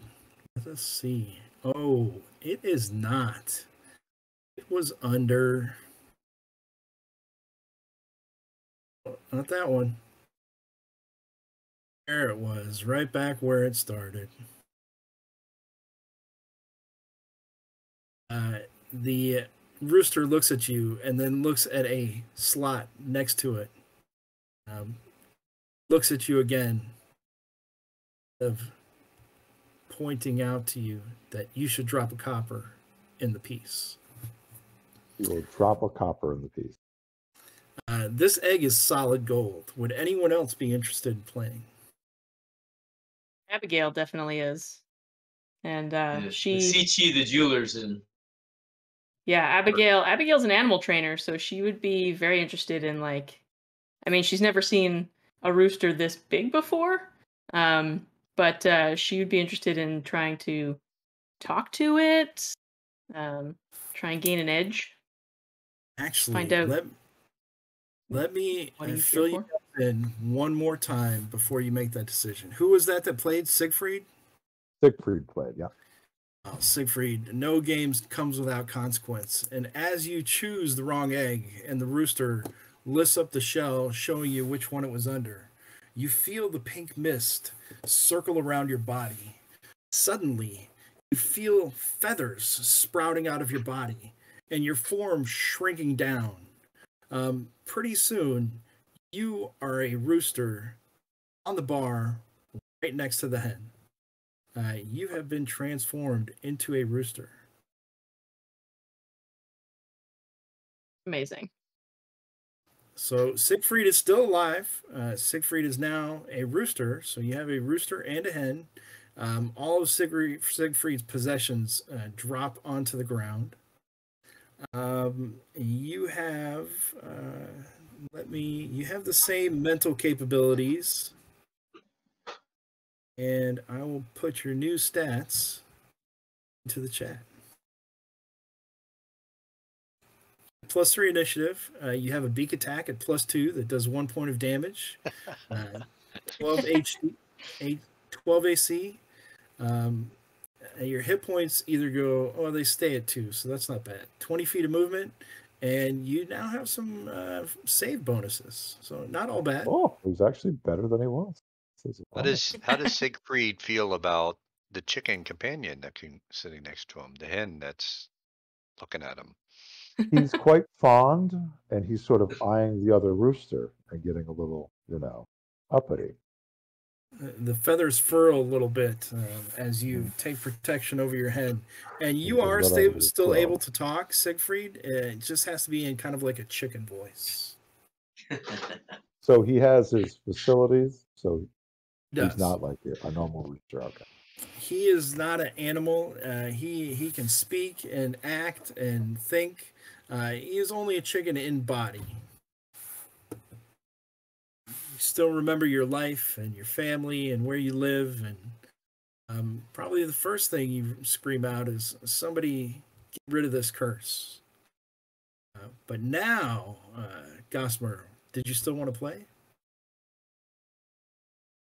Yeah, Abigail's she's interested, but she wants to try and talk to this rooster and ask it about the children. So like she'll play, but like she's also trying to talk to it. Sitting down at the bar, what do you say? Go ahead, Mark.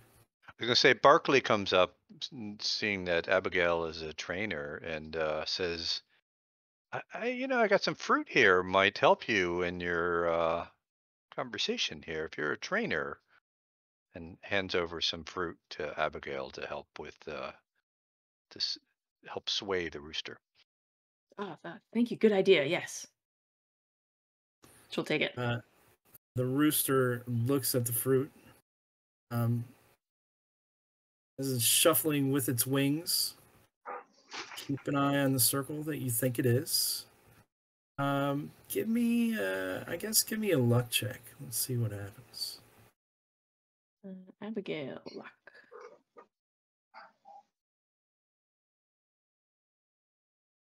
10 is under my 13, so pass.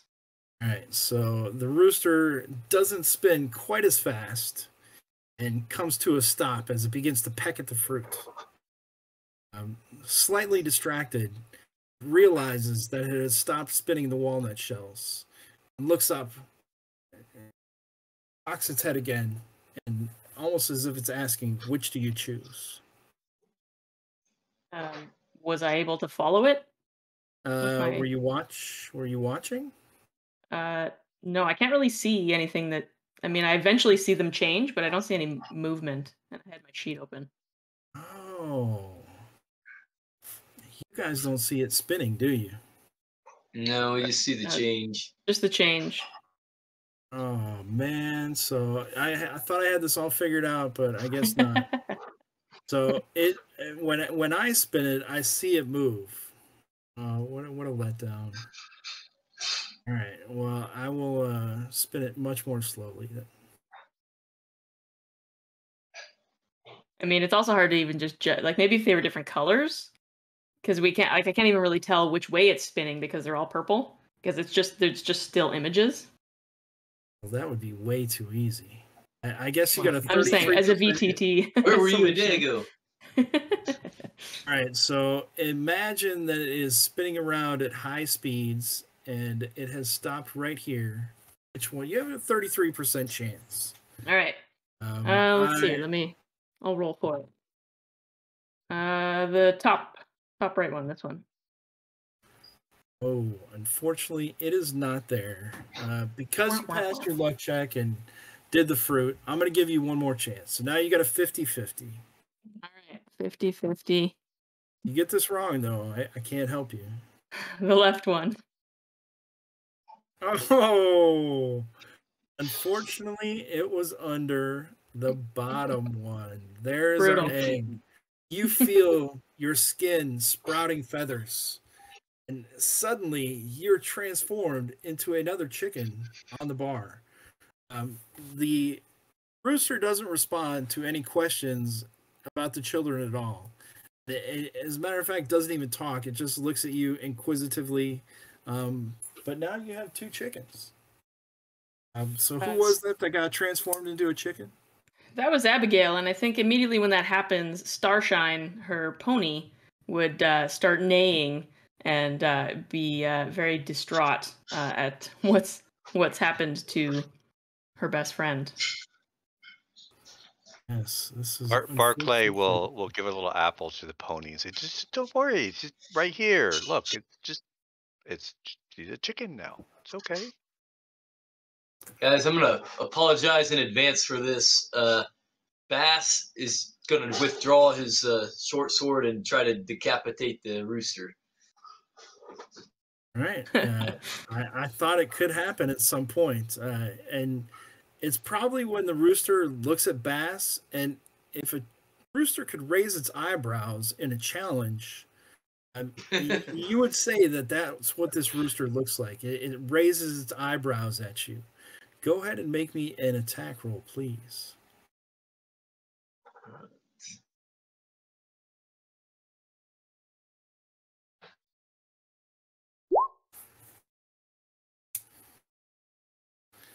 Bass, that is that's a strength check, but that's going to be a mighty strike indeed.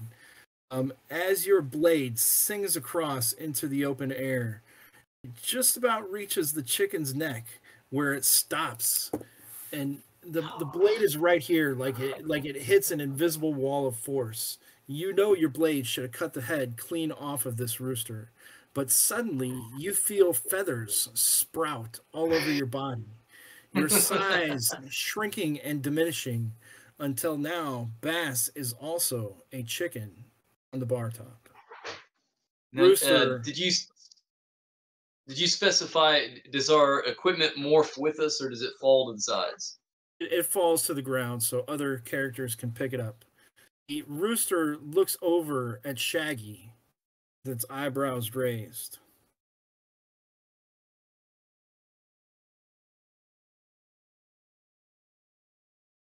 Shaggy? And Shaggy, almost challenging Shaggy. It lifts up the walnut, kind of showing you a peek of the solid gold egg. Do you want some? You want this?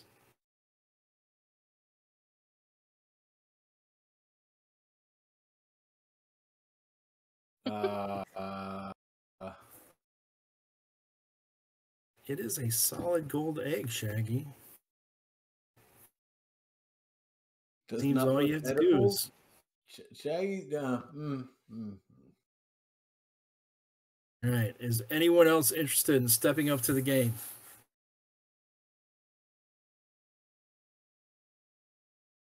All right. It appears You know what? there's... I bet you. I'm sorry, latecomer here. I think Vasici would, being a jeweler, seeing the golden egg. He's probably his greed's getting the best of him. Do it. All right. I want to be quick on this one, Vasici. Sure. So you see the egg now, correct? Gets covered is under the bottom right. See it? I need to pull up that window again. It is in the roll 20. Oh, there it is. Okay. All right. So you have your egg. He covers the walnut, the egg with the walnut. He begins flapping and spinning his wings around. You try anything else to distract him? Barkley No, I'm hands just him going an to keep a apple. laser. Thanks. Like the apple. Try the apple. Ooh, the apple already worked once. He appears to be uninterested in the apple. Siegfried tried to crow while he's doing it to distract him. Oh, challenge crow. Give me a luck check, Siegfried.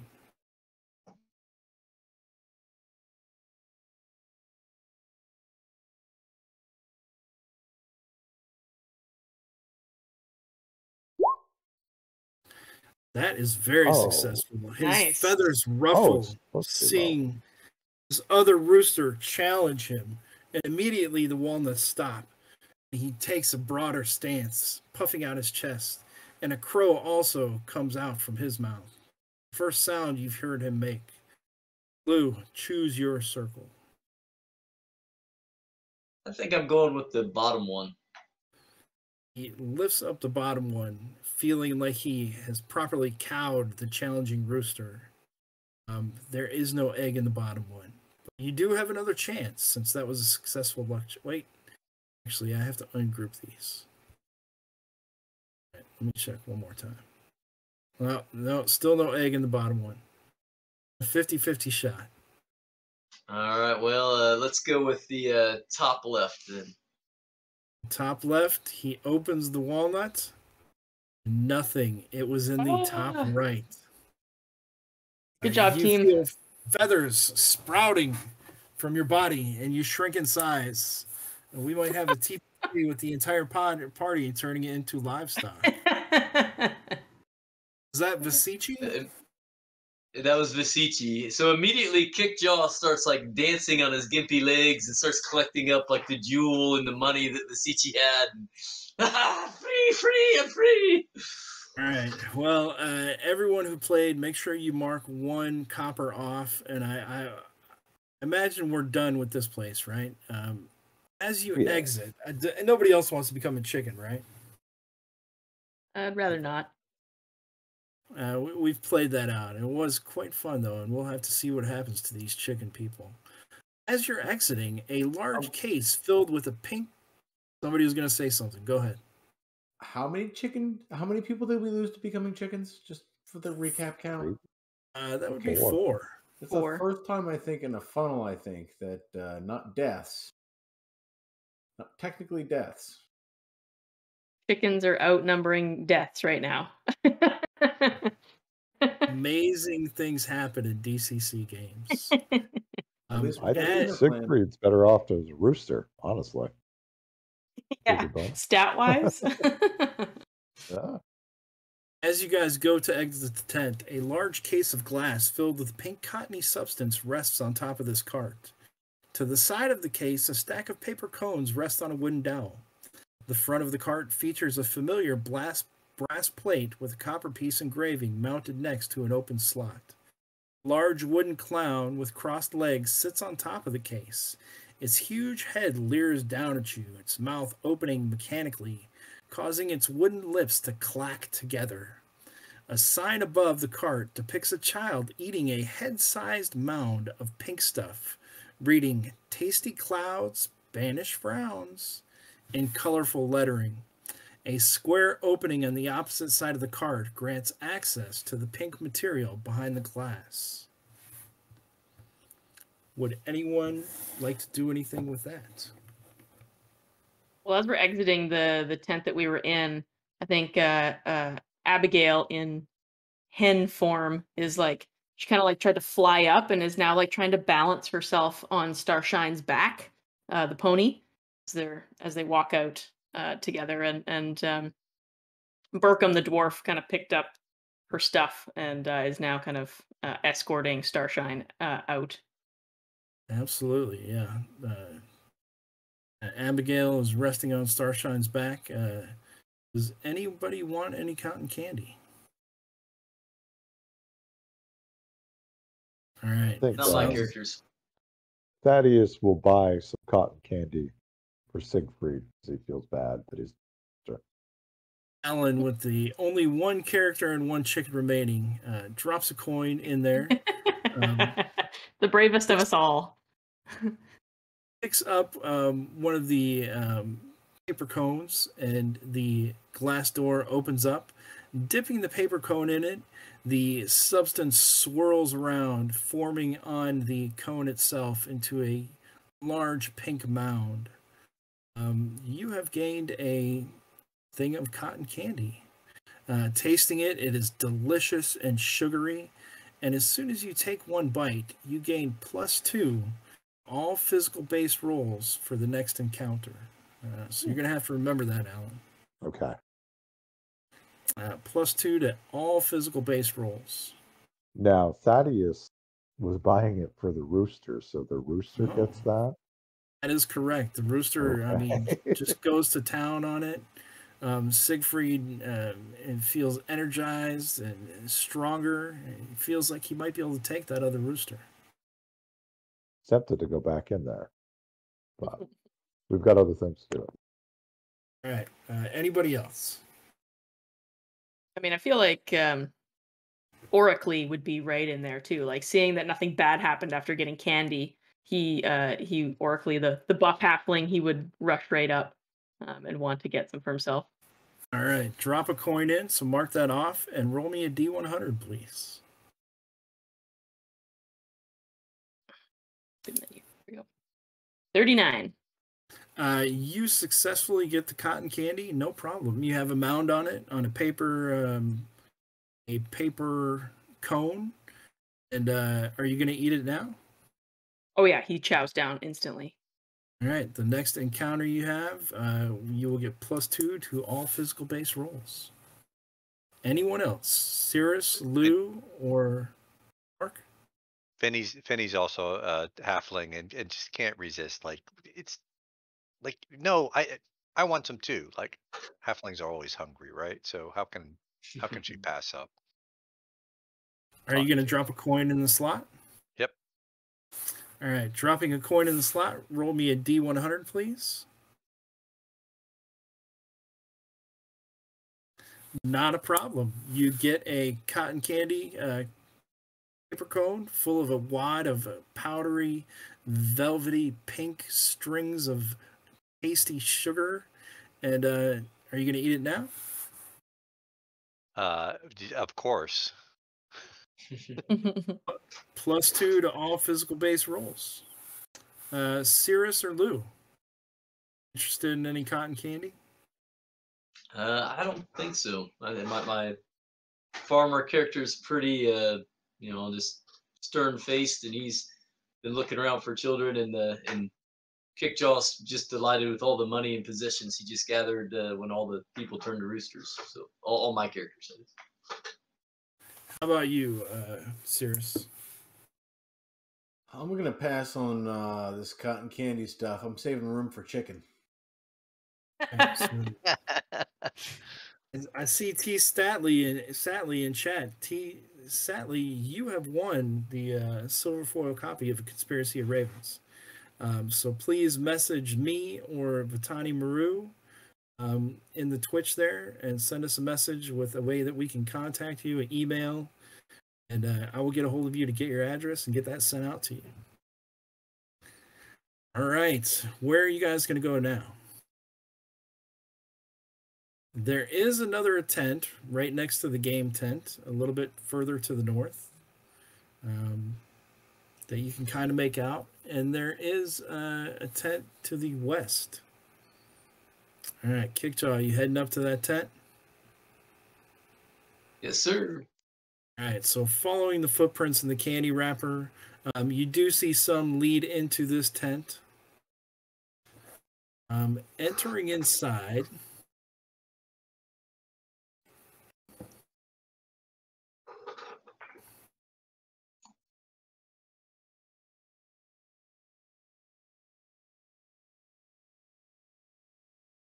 there's so many encounters. Come on, scrolling as fast as I can. There we go. Tent is absolutely massive. Pushing the tent flaps aside, you are nearly blinded by a dazzling rainbow of colors. The pink mist flowing in from outside rises toward colored lights, shining through holes in the tent's low wooden ceiling, creating a riot of swirling colors. When your vision finally adjusts to the strange light, you see a large chest at the far end of the tent. A golden glow escapes through its seams. The box looks to be at least 150 feet away.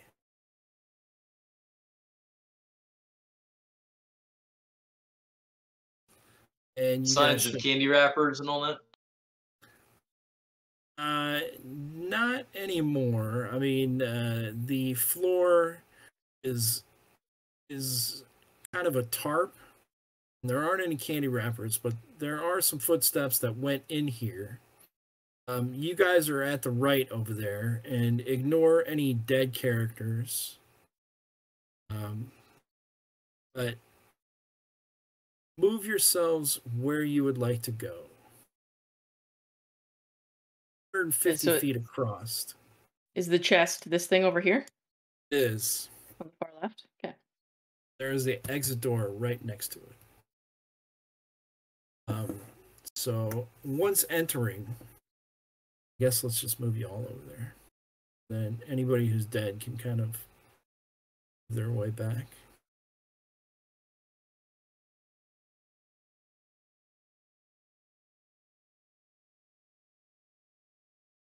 All right, so there we go. I think I lost some tokens in the black there. I don't have everybody. I think they might be underneath other people, possibly. Let's see here. I've got Otto. Otherwise, they're underneath someone else. So immediately upon everyone entering, a pink mist blocks the exit doorway, and a musical song, and very whimsical, plays from the places above. What I'm going to do, Cirrus, you're 150 feet away from the treasure chest. Something is happening. This music's playing, and I'm away from the treasure chest. And if anything has shown me anything today, that's perfect, except for the fact that music is playing. That's extremely deadly. Where is this music coming from? It's coming from the entire tent. Well, that's not particularly helpful. Okay, let's Velma's been no, Fred. Let's do Fred. I can't control Fred anyway, so we got to fix his token. Fred's gonna go over to the chest. He's gonna beeline it over the chest, and he's gonna try to see what's going on with it. All right, try it now. All right. All right. So Fred gets about 30 feet, which puts him right about there. And as soon as he gets a little distance, the floor jerks. I mean, so imagine yourself standing on a solid floor, and then all of a sudden it starts to spin, jerking you and twisting you off balance. I need everyone to make me a reflex save, please, for all your characters that are still alive. Does this include chickens? It does, but chickens get a plus God. 2. 3. I've never Yes, heard they that do. in a game. Does this include chickens? It does include chickens, but you do have some wings that can help you maintain your balance. So chickens get a plus 2.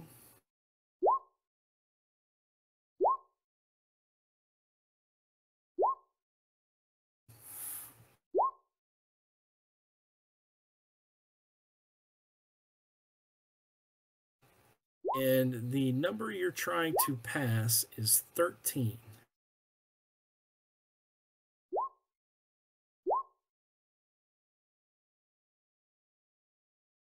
So good. So, Cirrus, did you have any that got below a 13? Fortunately, Velma got a measly 10. Everyone else got higher than that, though. All right. What about you, Gossamer? Yeah, Sefna and Burkham both failed. So Velma failed, right? Yep. Cirrus, Velma failed. Velma failed. Sefna and Burka both failed. Yep. All right. And what about you, Luke? Gathering that. Hold on just a minute here. All right, we'll come back to you. Mark? Finney's gonna burn some luck to pass. And Elion failed, and will also burn luck, so that all of mine passed. Don't forget that Fenny gets a +2 because Fenny ate the cotton candy. So as well, Oracly will okay. get +2, and Siegfried will also get a +2. So Siegfried would be at a +4. Alan. Oh wow, so he got a 24 then. Just Nice. flapping his wing. All Good right. job. Kickjaw would have failed, but I'm gonna burn luck to bring it to a 12. All right, done. Anybody else fail for your part, Lou? No. All right, so as the floor jerks, you can feel it beginning to spin and rotate. Everyone who failed immediately tumbles into these circular tubes that are exposed from the floor turning. Inside is a very thick, gooey liquid. As you struggle to free yourself, the liquid solidifies, kind of pinning you like a totem pole or a telephone pole, just locking you into this goo. The floor begins to turn quicker, and you see the ceiling is lowering down. Everyone who didn't fail, what are you doing? Siegfried's gonna Making try a to fly towards the chest, and Thaddeus is gonna run out of the. All right, so you guys are making a run for it, and I'm going to work on getting your tokens smaller. What is everybody else doing? I think the my chicken characters and probably the farmer are gonna run for the far exit by the chest, and Kickjaw is gonna try to get out the entrance. All right, so the roof is lowering, and it's lowering quickly. You're not going to be able to run. You're not going to be able to double move, so you can only run your single distance, 30 feet, because you're eventually going to have to crouch down or your head is going to get crushed.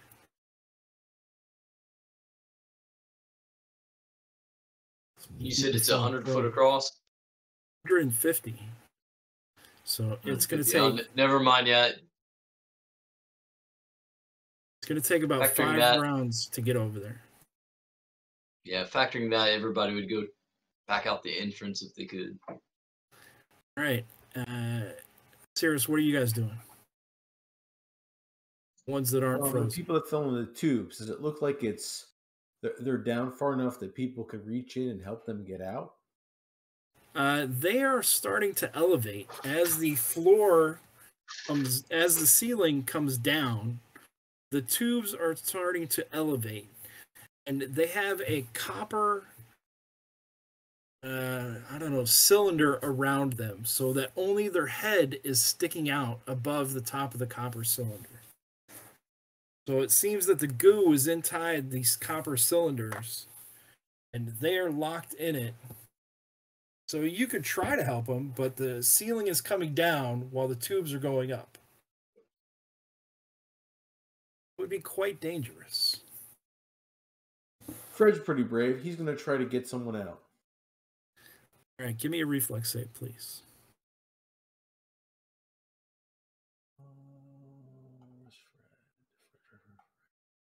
Fred, all right. Fred being a hero. Fred's not a hero. He's an 8.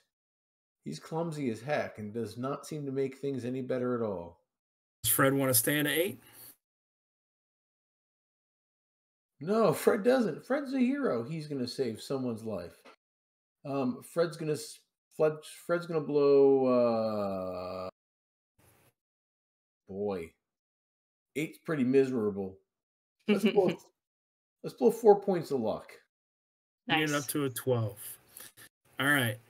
Everyone else is just temporarily thrown off balance, but the floor is quickly lowering, so you're going to have to crouch and even probably go flat and prone on the ground, or else possibly be crushed by what looks like to be a very solid wooden floor. Fred jumps up on one of the tubes. I assume you're jumping on Velma's tube or anybody's? Velma, she's close. Fred just wants to save somebody's life. We're getting knocked out by carny machines here. It is a carnival, a deathly carnival. You reach up to the top of the tube. As the floor is coming down, you're trying to slam your hand into whatever is holding them, and whatever goo was in there has solidified like it's. I mean, it feels like it's solid plastic or glass. It feels very hard, very solid. The copper tube is around them. How do you think you can try to get Velma out? Give me some idea of what Fred's gonna do. All right. So yeah, Fred's got this crowbar on him. So Fred is going to see if he can somehow wedge the crowbar between the solidified material in the cylinder, and if not, he's just going to beat the crap out of the substance with the pointy end of the crowbar. All right, so pop it out, pry it out, or bend the metal shell. That doesn't work. Break it. Is a very useful item, and so Fred rushes over, jumps on Velma's tube as it's raising, jams his crowbar in there. Give me a strength check.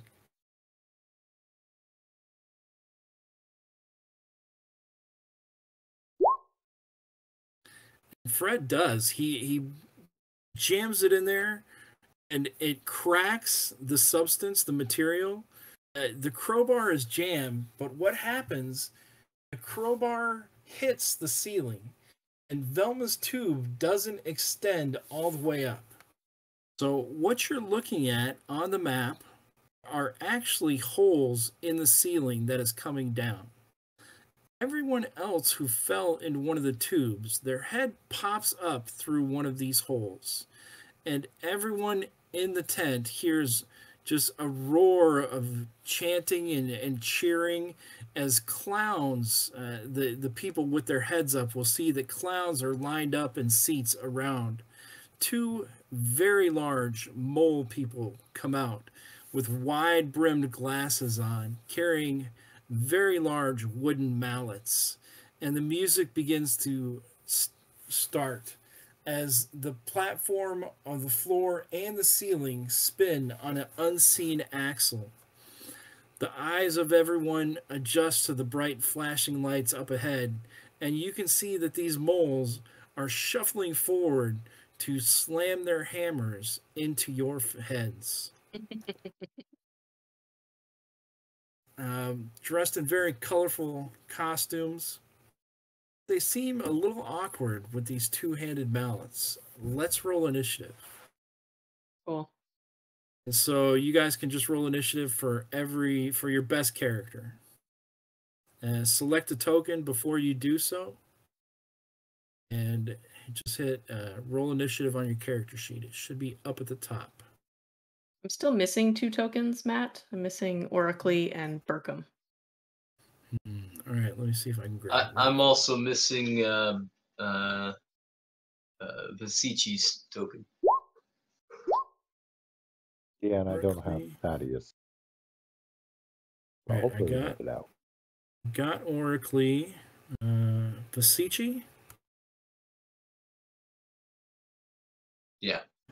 Got Vesici. Where's Thaddeus? Who is the other one you were missing, Gossamer? I still don't see Oracly. Burkham. All right. Well, I'm on the other page grabbing them. So I see. Sorry. I don't know why they didn't come over there.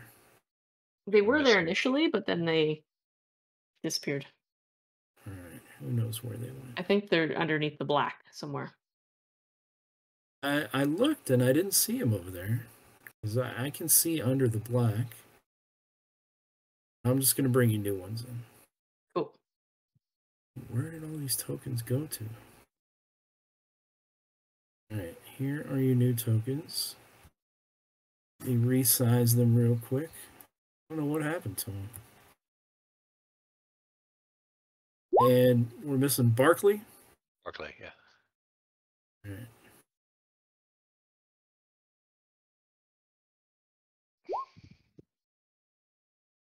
Apologies You for want- the delay, everyone. You just want one initiative, right? For group initiative. Yes, one initiative from your best agility character for the whole group. And so even if we don't have our heads up. Yeah, that's fine. Okay. Even if you don't have your heads up. And yeah, to let everyone know that's watching, usually with this many tokens and this many people, I usually only allow 2 of the 4 to act. It can be any 2. But since that's usually just for a one shot at a con game or something like that, where you're under a time constraint. It goes a little bit quicker. All right, so there is Barclay. All right, and Barclay should be good. Okay, so the people who have been frozen in the tubes, place yourself over one of those little circles as your head pops up. And let's see how everyone did on the initiative.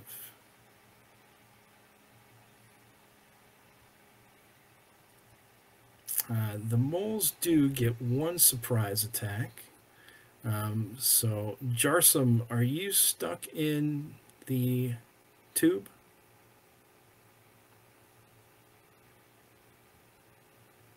Lou, is Jarsum stuck in one of the tubes? Sorry about that.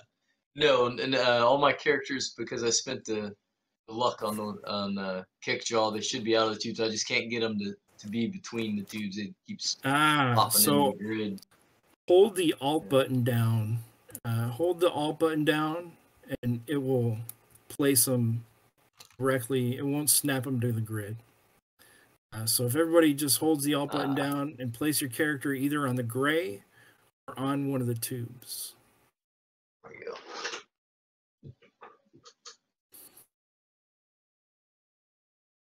All right, so this large one rushes right over to Sefna.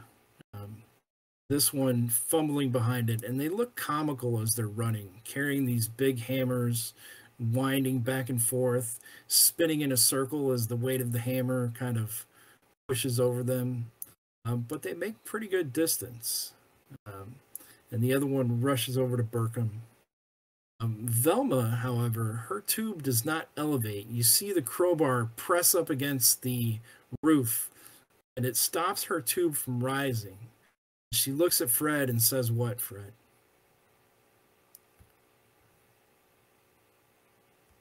Says what? I'm sorry. Said, the crowbar has prevented Velma's tomb from rising up into the ceiling. And she looks at Fred and says, Jinkies, Fred. Thanks. What do we do now? So the one that was rushing over to Sefna lands its hammer directly on her head. Oh no. Does a 15 hit Sefna? Oh yeah. The mallet splits her head like Gallagher splitting a melon. And just... and these guys are rolling a D16 just because they're so awkward with the mallet. The other rushes over to Burkham.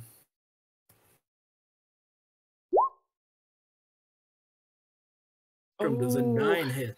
No, it doesn't. Okay. 10.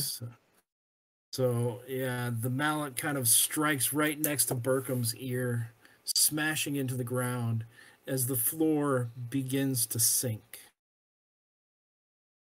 giving you a momentary glimpse of safety. Well, so the ceiling is rising, so now everyone can move 30 feet. And you should be able to use the ruler. I'll just move a respectable distance. Everyone who's not stuck in a tube. And somebody was going to go for the exit, weren't they? Yeah. Alan, is that Thaddeus and Siegfried? Thaddeus was going to go out the exit, and Siegfried was going to make a chicken run for the treasure chest. All right, move Siegfried to the left. As Thaddeus goes out through the exit, the purple smoke solidifies in front of him, and he rushes through it, trying to get out of the tent. Unfortunately, when he does, he finds himself directly in the center of the tent, right at the steps of one of the holes. Give me a reflex save, please, Thaddeus.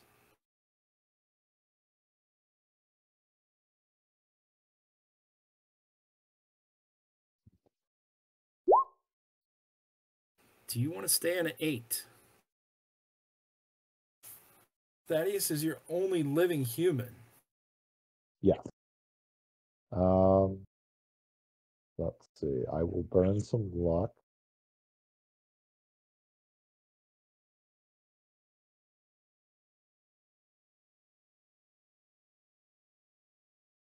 So we need 13 to stay up. Is that what it is?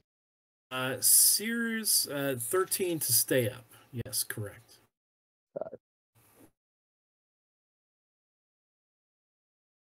Finny will throw some luck your way. Oh, that's right. We do have some halflings. Yeah, so I she's don't like think seeing what they can happens. So until first level, right?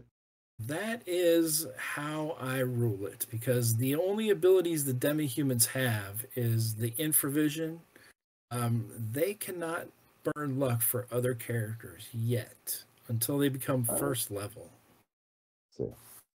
Two. Finny's Well, I might as well trying. She's spend. thinking good things. Don't die. I will spend the luck. All right, so you spend 5 luck, and your feet are right at the tip of one of these holes. Carefully, you regain your balance, but you realize you have become a lot closer to the chest. Has everyone else? It seems like a lot of people are moving toward the door. Is everyone else going to try to go out the door? Nope, I've got things to do when it's my turn. All right. My characters are trying to get out the entrance there. All right. Well, yeah. Why don't we look at the initiative? What am I doing?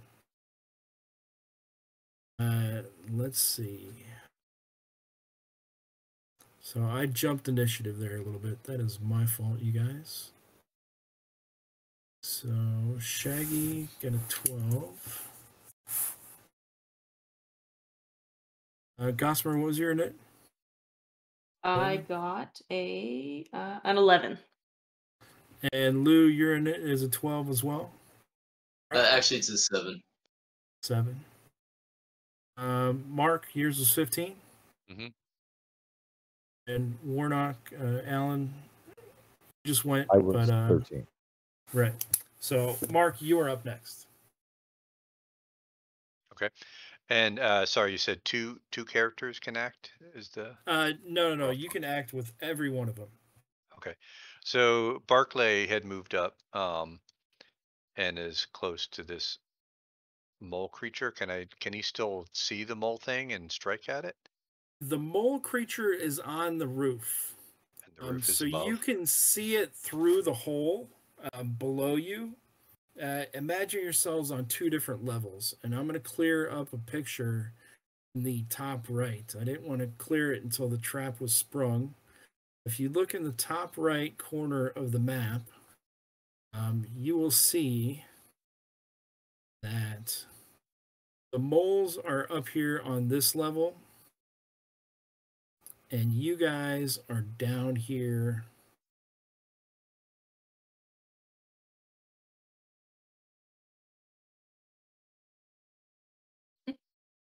You guys are where the orange is. The moles are where the purple is.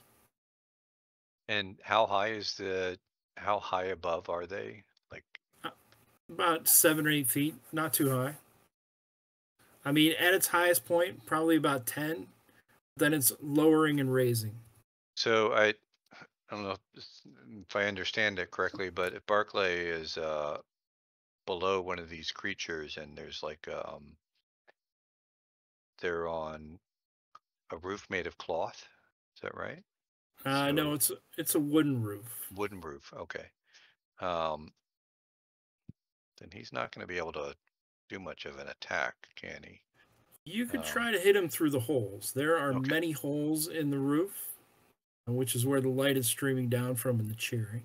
All right, so he's got his dagger, and he's gonna try and find a crack in it, and jump up and stab his dagger through any slot he sees in the wood to maybe stab at this thing's foot. You want to climb up through the hole? I won't be able to reach him unless I climb up through the hole. Is that? No, I mean, you can try. The roof is elevating right now. Yeah. So if you look at Discord real quick and look at my camera.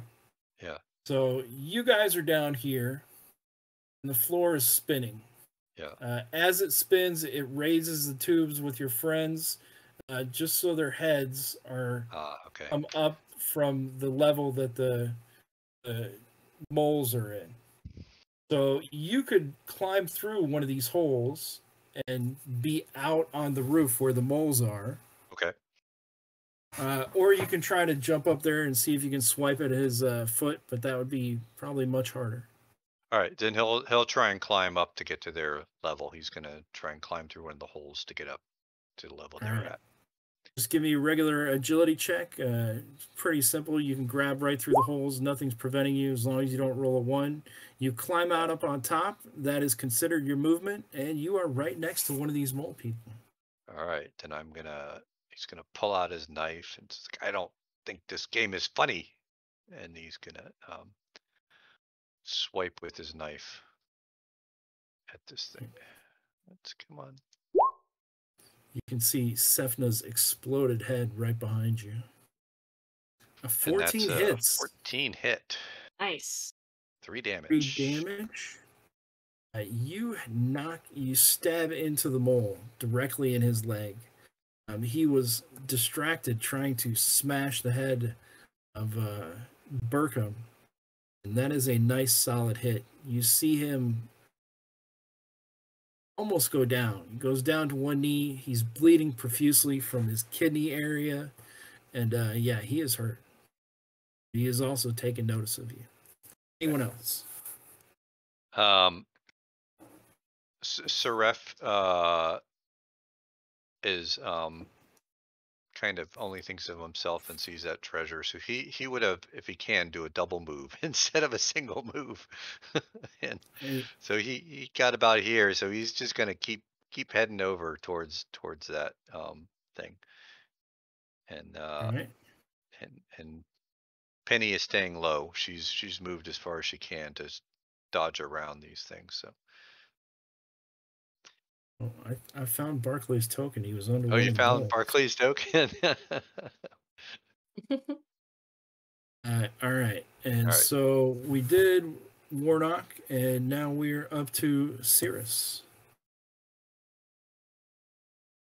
All right. So since we're on the second level, does it look like Fred could possibly get a ranged attack up through the clear plastic grid, like an arrow shot? Absolutely. It would be at a -2, but you could do it. He's a brave kind of guy. And he knows he's not long for this world. So he'll try to line up his little short bow that he got in starting gear. And he'll eye it up there and hope for the best. And he's trying to really show it up in front of Velma there and try to impress Velma as he does this. So he has already impressed her by saving her from having her head pushed up through there. So. And there we go, with the right character sheet this time. So actually 2 lower than that. 17 is still a very good strike. Nice. As what are you using to strike with? Is a short bow. You pull back on the short bow, fire up directly through the hole. You're already underneath one of them. The mole is right there. You hit him right in the back of the neck. And you see the arrow pierce deeply into his neck. And he motions for a minute. The mallet drops from his hands, and he drops to the ground dead. Can Velma do anything to get herself out, or she's stuck from her perspective? The crowbar has cracked the holding, so you can make a strength check. Sure. You It's can make a strong. strength check anyway, but It's not that strong. it cracks a little bit more, but you're still held fast. A chunk of it falls. You're able to kind of push a chunk of it with your shoulder, and it falls over the lip. You feel yourself loosening a little bit. Shaggy's probably going to take all his movement going over to help Velma and get over there to assist. But Daphne's going to go over here to the other whack-a-mole.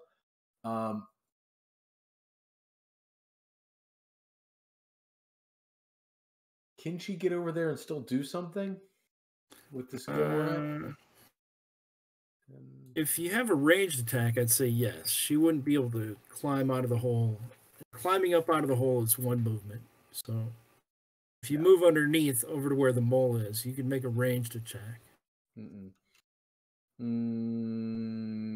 She can do nothing. She gets over that far. That's it. All right. And Gossamer, what are you going to do? All right. So my first question is with Burkham. So he's stuck in one of these vats. Can he try and get himself out? He does have a grappling hook on him, or is that just like out of reach? How can he try and get out? It would be solidified in your person. So Burkham can try flexing his muscles and seeing if he can crack the substance holding him. Give me a strength check. All right, Burkham. 13. 13 is going to be unsuccessful, and you would have to burn a significant amount of luck. But you do feel it loosening a little bit. It seems to not be as solid as you guys first thought. If you flex and wiggle and move around a little bit, it seems to create a little pocket inside that slowly is giving you a little bit of movement. What is everyone else doing? Okay, so I think trying to decide if Oracly would. I think he's gonna go with what he knows. He's got this cool feather boa that maybe almost like flutters a little bit, like it wants to do something, but he kind of ignores it because he doesn't put two and two together. And he's gonna use his might and his movement to climb up one of these holes, and then he's gonna try and just attack this mold person with his club. All right, give me an agility check. Fairly easy to climb up out of there. Not a problem. You come out and you see the mole person, and he is bleeding a lot. Barkley and so is standing over there.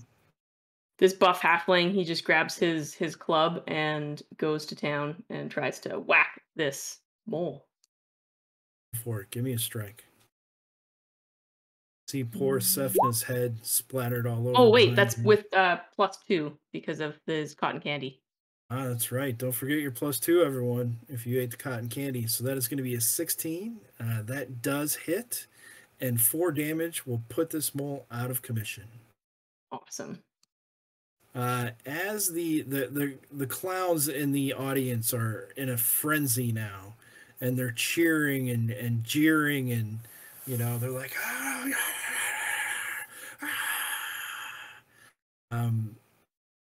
you guys are each going to get a free action to do whatever you would as 2 more moles come in from the other end. I think real quick. I just said one more thing I wanted to do on my turn, if it's going to continue. Sorry. Yeah. Gossamer, it is still your turn, so finish up with your people. Yeah, so with Abigail, she's, as I was flavoring, she was kind of riding on the back of Starshine. So I think Starshine the pony is like, when the floor started moving, it was going to like back up and try to get out. And Abigail, the now hen, is going to, with that kind of flutter, like I'd like her to kind of try to take off and like, if possible, like fly up one of these tubes to get up top. Very interesting. Give me a agility check for Abigail. Okay. Not the greatest. No. 2. Oh no, wait. That's supposed to be the. I mean, it would still be terrible with that roll. As long as you didn't get a 1. So you do manage to flutter up out of the tubes, not very gracefully, but you are on top. We do need to talk about Starshine, though, because Starshine rushes for the exit. Seeing the roof come down in crushing way, and Starshine is a pony. You know, she's at least, you know, waist height. She rushes through the mist and is projected to the center of the tent. Give me a luck check with Abigail, please. Sorry, I didn't quite understand what just happened with Starshine. She was running for the door, right? Yeah, she was kind of near and just kind of backing out, running for the door. All right, so she gonna go through the pink mist? Yes. All right, so as she goes through the pink mist, the same thing happens to her that happens to Thaddeus. As soon as they try to exit the tent, the mist coalesces around them, and they find themselves running into the tent. So I'm going to make you another token right next to Thaddeus for Abigail. Sure. And this is actually going to be Starshine. So give me a reflex save with Abigail, please. 7. A little dot on it. So Starshine really doesn't have any luck to burn. So Starshine falls into one of the tubes. She struggles, knitting and whinnying, but her body is kind of extorted as her feet sink into the goo, and she's pawing furiously with her hooves, trying to get out of this mess, which then solidifies around her body, and her horse head is sticking up out of the top. Awesome. So Starshine has become sealed in one of the tubes, which may have actually saved her life, because I don't know if she would have been able to lay down. And Lou, we are up to you. All right, quick question: the moles that have been killed and the hammers that they were holding, are they still up top, or did any of them fall through the holes, or what's gone on with those? You would not know because you are on the bottom, so you wouldn't know if they were up there or not, or if the moles are dead up on top or not. You've seen a couple people jump through, but to your knowledge, the moles are still holding the mallets. Unless Okay, so no mallets came raining down or anything. Okay. No mallets came raining down yet. All right. So my characters were bum rushing the entrance there, so do they get all teleported to the middle? If they are they all going to go through the pink mist? I mean, Thaddeus went through first, and then Starshine, and you saw what happened to them. You know, actually, yes, because I think that'll put me further than what I could have ran on my own. Right, and you still have 4 people left, right? Oh, well, 2 people and 2 chickens. All right, so give me reflex saves with everyone, please. All right, the chickens still get the bonus. They do, and whoever ate your cotton candy also would get that bonus if you had some. All right, so this is Jarsum here. It's 13. 13 is successful. For Kickjaw. This is a reflex. Yeah, same one. Okay. Wait a minute. 1 critical fail there. Kickjaw falls into a tube and is solidified. First chicken is Vasici, got a 16. Second chicken, Bass, got an 11. All right, dudes. Bass want to stay in 11. The chickens can use luck. Is that correct? Yeah. All right, he'll burn 1 luck to get to 12. You need a 13. Do you want to burn 2? Oh, 13. He'll burn 2 luck to get to a 13. All right. I put Kickjaw, Bass, and Vasici up toward the north of the map, and Jarsum appeared down here, just so you know where your characters is. Unfortunately, everyone, that is our time for tonight. We will continue this in 2 weeks on Fridays from 8 to 11, and we will find out what happens to our party of humans and chickens. Tune in 2 weeks from now. Thank you for all the players, and thank you for all the viewers. And Vitani, do we need to do anything else, or just say goodbye?